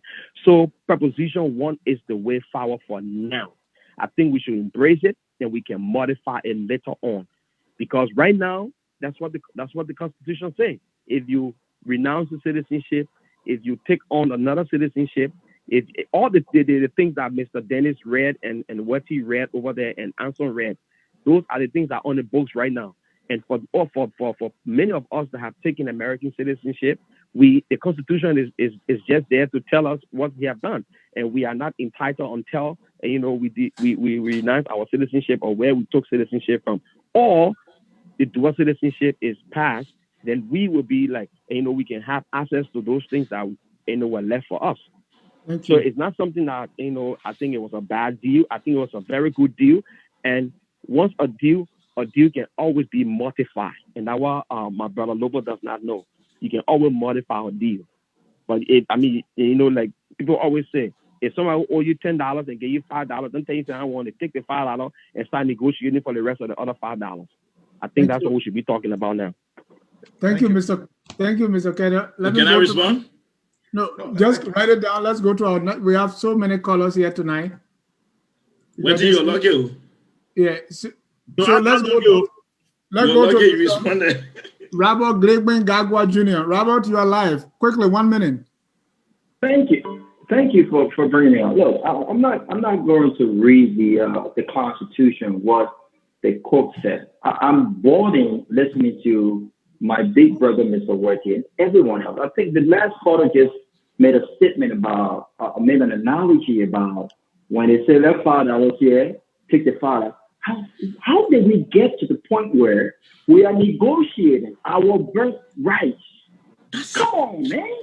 How did we get to this point where we are settling to negotiate what is our right? The Constitution is very clear. This whole idea that we must settle, we must accept this.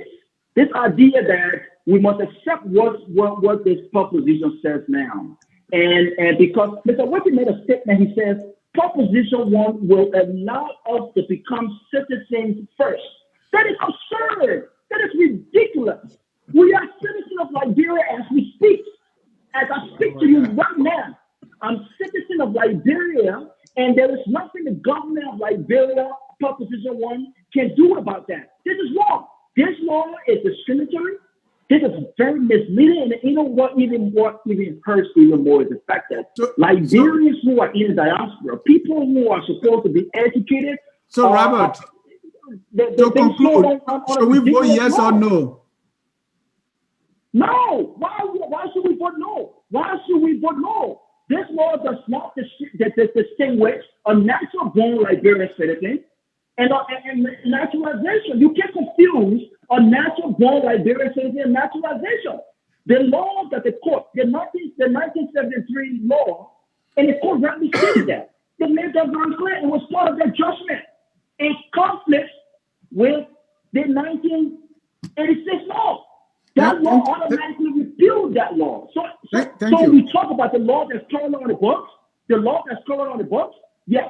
Mr. Lobbo is right. Mr. Lobbo can currently go to Liberia and own the land until the government of Liberia can prove otherwise in court through the due process that he's a Liberian citizen. And we all know the system is flawed. We all know we don't have the kind of system. But we have to be very careful on what we are settling for. Thank you, Mr. Gakwa. No law can restrict the right of natural born Liberian citizens. Let's stop that joke here, man. Thank you. Thank you. Mr. Robert Gagwa there, he's firing. I had a question for him, but we gotta let him go there. Let him go there, sir. We have a Philadelphia person. Please, your name, where you calling from? Let's talk. 267-436-305. Your name and where you calling from? Thank you. My name is Mazola Gizi. I'm calling from City of Better Love. How you doing to everyone? Good, Mr. Mazola Gizi. Yes, sir. Thank you very much, Mr. Dennis Ja and Anthony C. This is the topic I'd like to talk about. First of all, I just want to let the last caller know that perhaps he might not know his constitution. Sorry to say it, but let me go back and read. If he is an American citizen right now, he's not a Liberian. He is not a Liberian. And if he applies for visa, he can be denied, and he will never vote on the soil of Liberia. Having said that, I want to commend Mr. Wette, Anthony Kessley, and all those individuals who have made it possible for us to reach thus far. We are appreciative of their effort. I know they fought hard. This is not what they wanted. But those of us who appreciate people who do little, we want to commend them. And let me encourage all Liberians that this is the opportunity that we have to accept this proposition 1. If we refuse, I'm sorry to say, we'll remain as we are. Don't make us scared, man. I'm a Buze man. I'm a Buze man for local county or Fonyama. I want to go to Liberia without even asking for visa. And as Anthony said, in the proposition 1, if you are a citizen of another country and you want to run for any political position in Liberia, all you have to do is to renounce your citizenship. Okay. That's all. What is the bad Thank thing? you. But I believe those who are in the diaspora, we are trying to be very selfish in that we want to have everything in our favor, and they have the same thing in Liberia. It is unfair. It is unjust. Thank you. Let us come to our senses and be real. Thank you. Thank you, Mr. Gizi. Let me go to, please. The question's getting too much, though. Yeah, I'm jotting them down too. I know you're a smart guy. Don't. Joe, you're a smart guy. You so let's go to John Mawolo. You're taking all the people calls, eh? No, I'm going by the list. John Mawolo, Babazu. Good evening, everybody. Gentlemen, I want to thank you all for the discussion, and I think it's educational. But what I think, or what I've heard, is that a lot of people becoming emotional instead of legal. I mean, the Constitution has nothing to do with our emotion. what we're forgetting to understand here, what the Constitution is what it is. And what it is now is not good for us. Now, if we get this Proposition A or Proposition 1, whilst we have the right to do whatever we want to do besides these limitations, we can lobby to get additional. But if we don't take it, we don't have the right to even lobby. Correct. I mean, with Proposition 1, now. we can even... we can even... All the callers are against, though. No. I am for Proposition 1. That's true. That's what I mean. I am for it because it's better that we can participate and then we can lobby for more. But if we cannot participate, if we don't take it, and this same group of people get worse, whereas they start asking that every Liberian that enters or everybody claiming to be Liberian that enters Liberia, documents should be noted with the government, you lose everything. They can get at you for anything. Thank you, John. So I think Proposition 1 is better. All right. Let me take one more caller and then you guys can respond before we take the rest. Momo. Yes, sir. How you doing, sir? I'm good. You're live. Where are you calling from? My name is Mombo. My name is Mombo, calling from Lincoln, Nebraska. Okay, Mombo, go ahead. So, yeah, if I got Mr. Lobbo right, he earlier stated that there is a conflict within the Constitution based on the court ruling. I think he made mention of either Article 2.1 or 2.2 with Article 20. And he also wants us to vote no to Proposition 1, which will leave us with the same Constitution together with the conflicting aspect. So is it good for us to have such a Constitution? Or what else can be done if not voting yes for Proposition 1, in the referendum? Because I believe if that conflicting aspect is removed, I think it will give us the same result, as voting yes for Proposition 1. Thank you. That's just my thought. Thank you. Thank you. Mr. Lobbo, let me let you come in for 2 minutes and then we'll go back to our callers. Okay. So let me just begin with the caller Momo from Nebraska. Thank you for that great question. When we begin this segment, I was told that we're going to engage each other, and that was what I was waiting for, because I wanted to ask my senior brother Emmanuel Wette if he truly believes in the Constitution. And if he does believe in the Constitution is the supreme law of the land. And what I found so interesting to know as we are seated here today discussing the Constitution, in Article 97 of the Liberian Constitution A, it makes it very clear that no member of the People's Redemption Council, whether military or civilian, acting in a capacity, can be held or tried by any tribunal or court for action taken on behalf of the PRC. So what does that tell you about the Constitution that Mr. Emmanuel Wette is referring to? The Constitution put people from the PRC above the law. That's what makes this Constitution flawed. And one of the reasons why I believe that any day, with or without Proposition 1, we can defeat any argument in the court of law. Because that's why the court ruled that the 1986 Constitution itself, that in the 1973 Alien and Nationality Law, that the Constitution was suspended in 1980. So how is it that a clause from the 1986 Constitution can be used? That is why Mr. Jallo was able to win that case. And any other case subsequent to that, whether Section 22.1, we say will win it. But let me say this to the brother who called. What I have been arguing about has been very clear. What Liberia needs moving forward is constitutional reform. This is why I told Emmanuel, my senior brother Emmanuel Wette, that this issue of dual citizenship could be settled if we pursue constitutional reform and making sure that the Constitution hold all Liberians accountable and not put certain group of people above the law. That is the first thing that needs to be fixed. And thank God for my brother Momo for pointing that out. So the way forward now, Momo, is to vote no. Let us get back to the drawing board. Mr. Wette, that's what I said.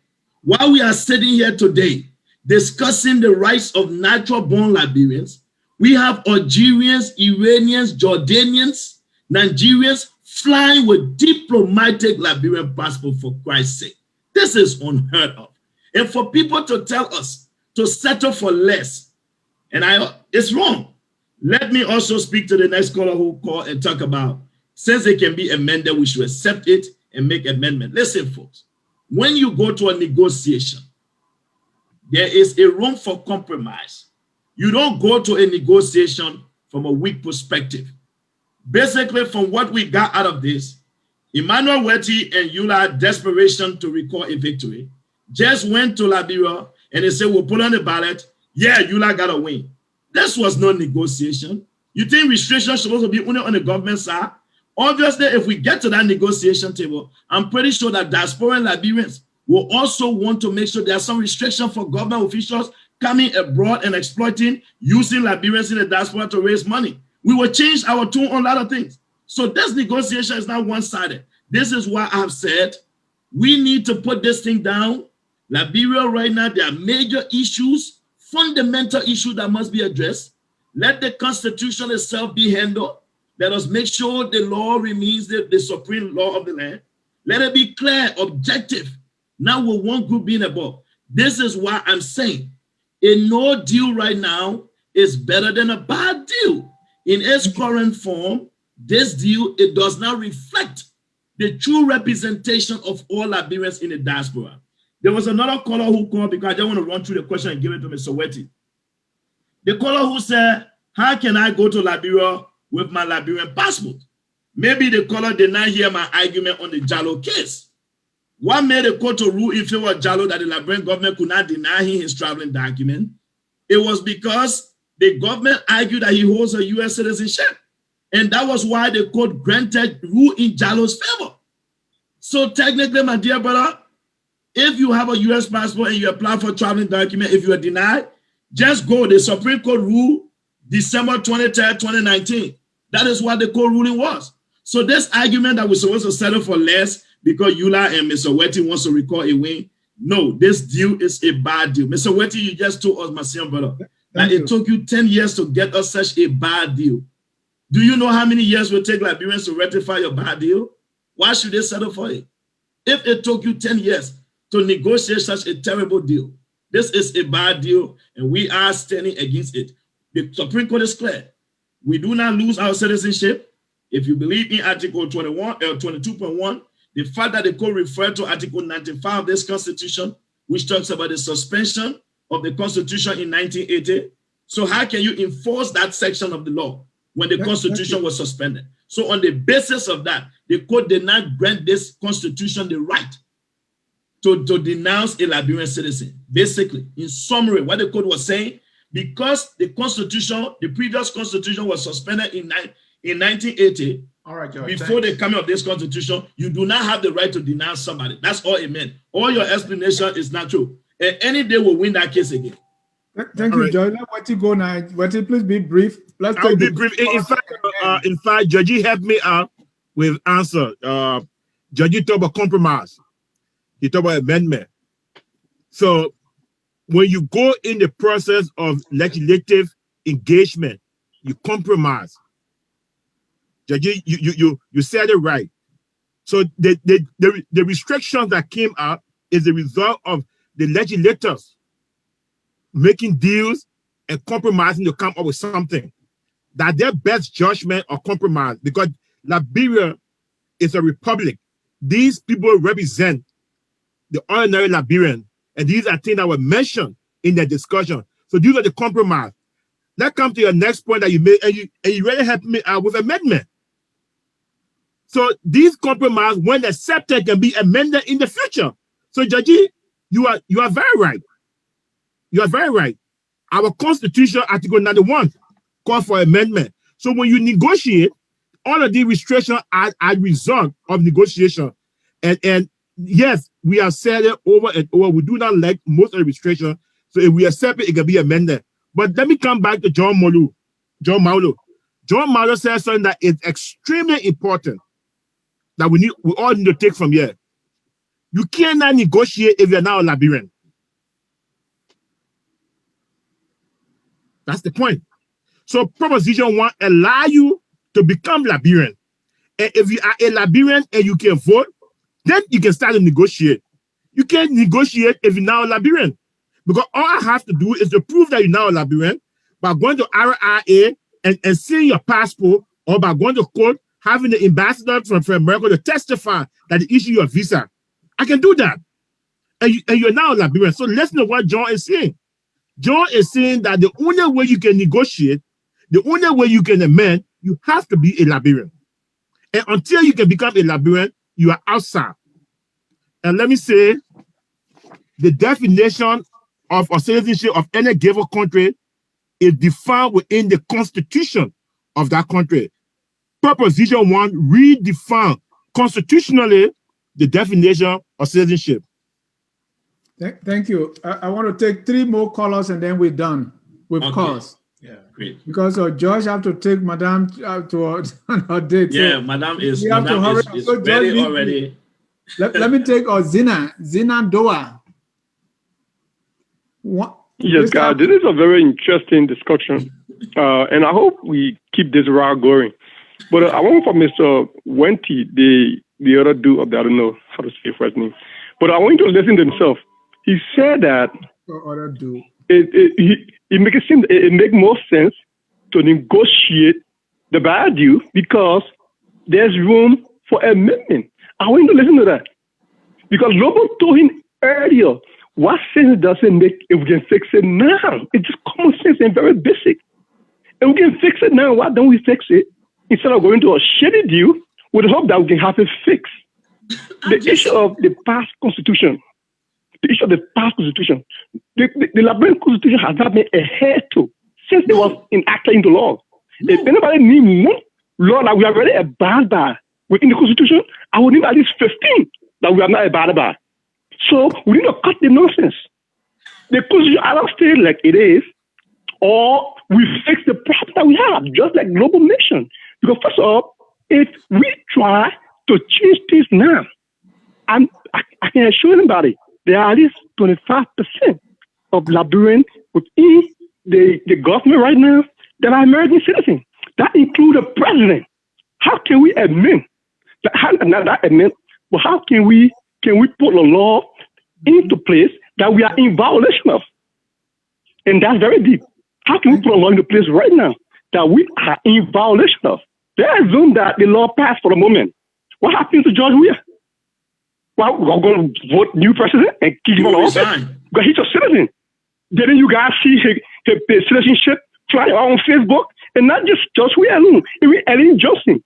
The culture has not been abided by since it was put into law. Let's keep it like it is, or we fix it. But not fixing the contrary with something called whatever resolution it is. We need to cut the nonsense, man. I will sit back and listen. Thank you, Zina. Let's go take down with your language a little bit. We don't do that. Yeah, my man, you are too forceful. What it is, Zina? Zina Doma. Zina. Let's go to Anthony Gay. Anthony Gay, are you representing the CPP on this call? No. Leave my alone, man. I'm representing Liberia on this call, and I'm on the same side with my dear brother Just Lobbo. Listen. Right. I even have a serious debate with Mr. Wette. Yeah, no. Yeah, most of the people that call are Yula people. I know them. Mr. Wette and I went on WhatsApp, back to back. Yeah, now when are they? He even sent me a number for me to call him. I've been busy in the feature, that's why I didn't call him yet. But here is the thing, Mr. Ja, what is not broken in America, don't fix it, right? Mm-hmm. We are far as it is. Let us not do all that matter that if we don't do this proposition, this election December 8th, that means it would never happen. I kept hearing that from Mr. Wette. That is not the case, sir. There is not an emergency that we have to do it now. Please, we are not having emergency C-section here that if you don't remove the baby, the mother will die or the child will die. It is not the case. So do me a favor. we will have new legislature offer into that House of Representatives or House of Senate. At that time, most of these guys now will be able to work on behalf of the Liberian people. Do you know what happened with the thing? The more and more people talk about it, the less likely they are to vote for Proposition 1. That is the reason why even the executive branch of the government are supposed to educate the citizenry. They are not even doing that part. There is also a constitutional violation because the executive branch is supposed to educate the citizenry about the proposition. The people are supposed to be informed. You are not educating our constitution to educate the people on any amendment. Is this government doing it right now? Absolutely not. That is also a violation of our constitution. We were forced out of our country. We did not leave Liberia voluntarily. Me speaking, I did not leave voluntarily. I was forced to the Ivory Coast, from the Ivory Coast here. Should I be penalized for this? And the same people who forced me out of the country making laws against me? So please, leave it as is. In a year or two from now, we can get this thing right and we can put it on the books. Until then, this is a very bad deal. Thank you. Thank you. Anthony Gay is not making it worse. Yeah, and I enjoyed when he said he talked about the emergency C-section. Yeah. See, people always like to talk about baby. They said they were going to cut the baby again. Mr. Aliu Kamara, that was a joke. Mr. Aliu Kamara, you are live. Yes, thank you so much for the show. Great show. My picking Lobbo, you strong. You know, you're strong. The whole debate here under your belt. Oh no, I beg you, don't tell the CDC to me. I beg you. No, now CDC is a labyrinth, Josh. You see, Lobbo laughing now. And now you that person. You see that you that person call. You laughing.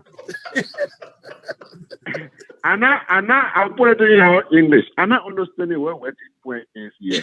Wette say when push come to shop, the people then they will go to the embassy, they will find out if you're Liberian, if you're American citizen, then they will go after you. But what about Jallo who were proving to be American citizen and holding American passport? Yes. The government went to court with Jallo with proof of an American passport. And the man said, won the government. Why are argument here? Lord, let me just say this. Okay? The way the Constitution is, it is better for it to stay like that. If you want to do something, you amend articles in the Constitution that have issues. You cannot make a sweeping referendum. This particular, for some reason, what they allow you, my brother, but I don't trust you. Some kind of syndicate going on here. Something wrong somewhere. Because your argument, my brother, is not adding to anything. And then they say, oh, they're giving you credit and reading all that. Then what are you reading those things for? Because none of those things they actually give any reason for Wette and a group argument. You're leading thing here. And John Lobbo, please go to the Liberia and do the thing here. I'll be there in November myself. Let me tell the people to vote no for the thing. Thank you. Okay. Let me take my last caller for the night. No problem. Mark Freeman. Is that possible for you now? Judge? My man, you deserve you. My people, I want to say my people deserve you. Mark Freeman, go ahead. Where are you calling from? Yeah, I'm calling from Jersey. 09 number. Yeah, go ahead. Okay, yeah. Okay, my name is Mark. I'm calling from New Jersey. I support I support Emmanuel on this issue. On one thing, when we have the past administration, most of the people that are in a house now were against the thing.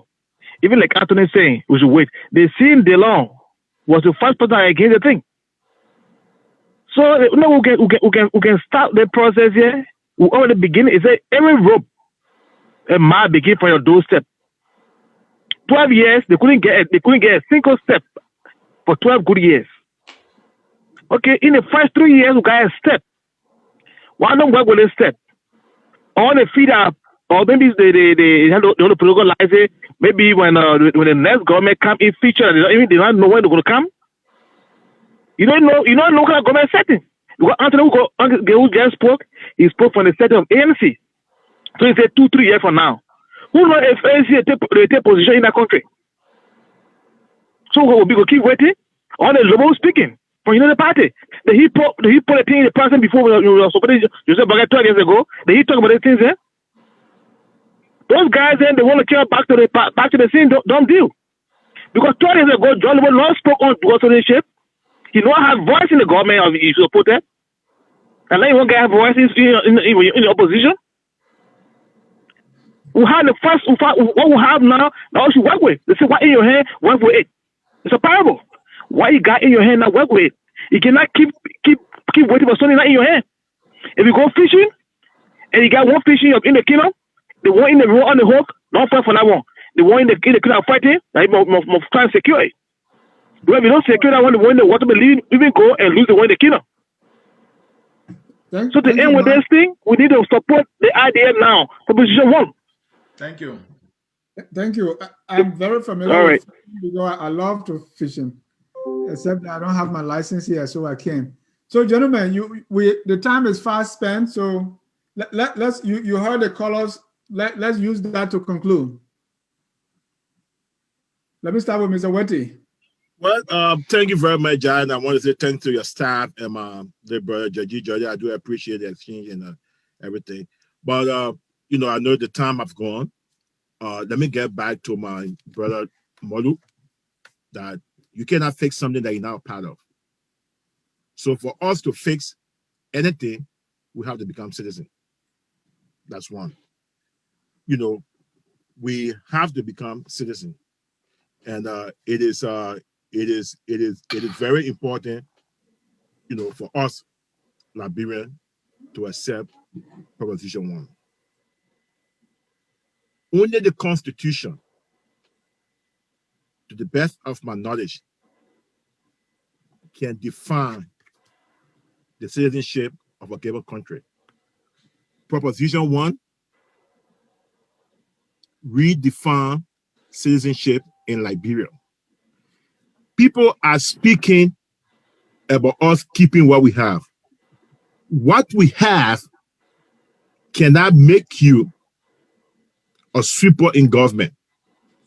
What we have cannot make you a minister. Yes, the Supreme Court came up December 2010, 2019, and said that yes, you are a Liberian until it can be proven otherwise. So with that decision, many people are saying, yeah, let's go ahead and do it because nobody will catch me. You are right. But what if you are caught? Liberians, let us look at what if. We argue, oh, nobody is accepting the law, nobody executing the law. We can go on and say, but there is one person one day that will decide to execute, to execute the law. And gentlemen, ladies and gentlemen, our Liberian in cyberspace and everybody, speaking for the All Liberian Conference on Dual Citizenship, we got no proof that any government official have the American passport and working in government. That's not our argument. Our focus, even the issue of the passport, is not our argument. Our argument, yeah, is Proposition 1. And we believe that redefining the Constitution on citizenship is the best path. Borrowing from Georgie, you negotiate. That's what we negotiated. What we had, it came from negotiation from our legislative process. And borrowing from Georgie, you can negotiate and amend. So what we have here, we can amend it as we go along. It will not take us 50 years. We have the next election in 2023. My dear brothers and sisters and my countrymen, advocacy is not an event. Advocacy is a process. And let us regain our Liberian citizenship to develop our country by redefining the Constitution, the issue of citizenship within our Constitution. There is no law, statutes that can make you to define citizenship. Thank you. And Josh, in your closing, I gotta keep my word. I'll be tough on you. Yeah. Why do Liberians holding U.S. citizenship apply for Liberian visa when they are traveling to Liberia, their home country, that they did not lose citizenship of? Go ahead and conclude. Beautiful. I'll answer your question, but before I answer your question, I want to thank the Focus on Liberia team for posting the draft Civic Education Initiative GoFundMe link below. Fellow Liberians, the conversation you heard tonight Imagine those of us in America who have the understanding. We are so confused. Come to think about our people in Liberia that need further understanding of this subject. And if you believe that there is a need for us to go to Liberia to educate our people, the link that was just pinged below by Anthony, my senior brother, you can click on that link. You can check our Facebook page. And please, we are asking for your contribution. We intend to go to Liberia to launch a massive civic education initiative against Proposition 1. It should be a no vote. It should die a natural death. Let EULA resuscitate itself. It will not be on the background of Proposition 1. Emmanuel Wette, this victory, EULA will not get it because it's a bad deal. Now, let me answer your question, my senior brother Anthony. Why do Liberians apply for visa? The reason is very simple. If you are a Liberian living in America, this is why you are entitled to a Liberian passport. If you don't want to use your Liberian passport, you want to use your US passport, then you go for visa. But Anthony, if you hold a Liberian passport, you don't need visa to go to Liberia. So that's it. The reason why Jallo won this case is because Jallo applied for traveling document. And I just wanted to bring us back to the case. The reason when I heard senior brother Emmanuel Wette stating the Constitution, you lose your citizenship. Technically, like I said, I came here today because I felt there was a need to bring clarification to the discourse. But in all fairness, Anthony, the man who holds a U.S. citizenship, that means he did give up. He took an oath, right, to become a U.S. citizen. Right. So technically, all the argument about Section 22.1, it died natural death. The fact that the court ruled in Jallo's favor, the court knew that Jallo had a U.S. pass or citizenship. So that argument, that's what I said. This is why the court said we should return and remain to where the Constitution is. And it makes it clear. But let me say this to you. If you don't want to apply for visa as a Liberian, thank God, there's a lot of Liberian consulate now in America or wherever you are. Go to the nearest Liberian consulate, obtain yourself a Liberian passport. You will never apply for visa. And I think it is economical because every time you want to go to Liberia, you apply for visa, it's costing you $200. Why not get your passport at the cost of almost $206 and for 10 years? That put that story to rest. But let me say this today to my senior brother Emmanuel Wette. One of the reasons why Jallo won the case, all the argument he made that you gave us citizenship, you took an oath, that argument was dead. Because one thing the court makes very clear, the court brought in Article 95 for a reason. The court is trying to say that in Article 95 of this Constitution that Emmanuel Wette is putting on his face to take picture, the Constitution of 1847 was suspended on April 12, 1980. So therefore, the 1973 Alien and Nationalization Law cannot be used in the 1986 Constitution. And the court makes it clear in its argument. This is why when it makes it clear that if you vote no, we return to the Constitution as it is. Now, let me say this to my senior brother Emmanuel Wette. If you believe that dual citizenship is a national security risk, yes, we can put safeguard measures in the Constitution that will be able to guard people who come to Liberia, who serve or who perform other duties. We must also understand this desperation and pushing this argument from a position of fear, instilling fear in our people. Senior brother Emmanuel Wette, you need to be honest to the Liberian people. You can't make the argument for dual citizenship when Liberia's first president, Joseph Jenkins Roberts, was born and raised in the United States. You didn't know that? When over 19 of Liberia's presidents were born, raised in the United States, when did it become a national security issue? That a natural born Liberian today who went to America or Australia and picked up citizenship is now a problem. So I will say this before I take leave of you. Please, this deal is a horrific, terrible, bad deal. I agree you borrow words to say we can negotiate it, but when I talk about negotiation, we have to be to a certain point for us to negotiate. You can't be all the way to the bottom and want to say you're negotiating. If you are a negotiator, I'm glad I learned that you are an IT personnel. Thank you, you picked the right profession, because if you were a business guy, you would have run businesses in the ground. You are not a very good negotiator. That is not a good deal. Reject it, vote no on proposition 1. Thanks to all of you for the time. I'm grateful for being here. Thank you, my senior brothers. Thank you. The both of you, I'll hear you mentioning the word negotiation. I don't know of negotiation in this legislative process. So starting with Wette, what part my of man, this? Wette will kill me. I gotta don't hold me here. Dennis, don't start another conversation. We gotta end it. Okay, Dennis, we can come back. We can come back for part 2. Dennis, we can bring them back. Let's come back to discuss the pros and cons of dual citizenship. Let me tell you, hold on, because in the political language, the word negotiation in exists. What the Dennis guy? Go ahead, the thing is that the thing is this. George is beyond schedule at 30 minutes. We can do that. We can bring them back. Yeah, we'll come back, Dennis. I promise I will love to come back before for this conversation. Okay. Mr. Lobbo, you can take leave of us if you so desire. Go ahead. It is unprofessional. Let the show end. I beg you, Mr. John. I beg you. But let me there will come back. I promise you, we'll come back. Let me.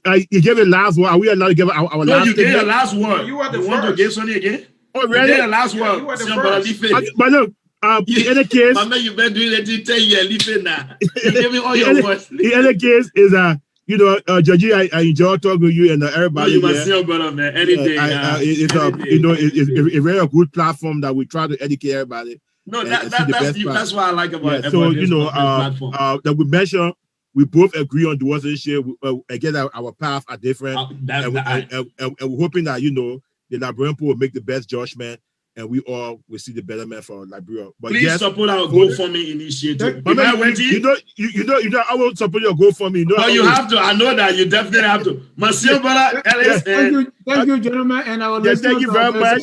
And vote yes on proposition 1. No on proposition 1. You're getting that. I'll be in Monrovia. No. We'll see in Monrovia. We're going there. No, I will debate you in Monrovia. That's why I'm prepared for you in Monrovia.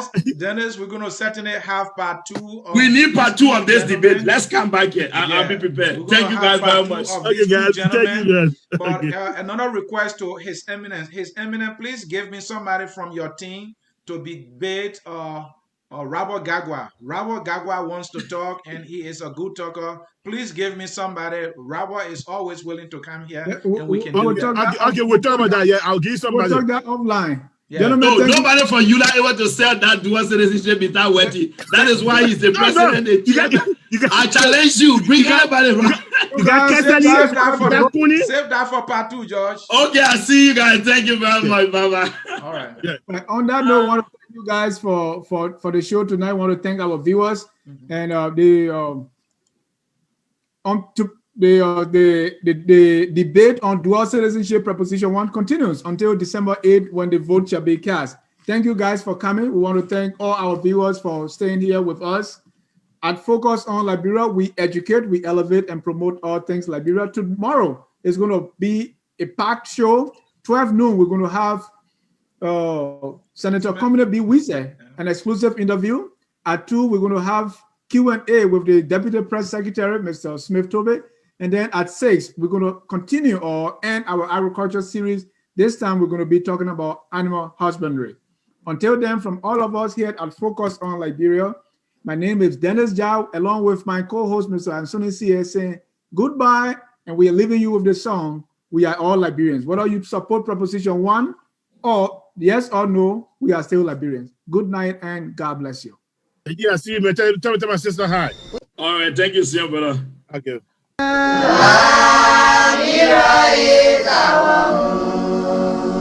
Liberia people.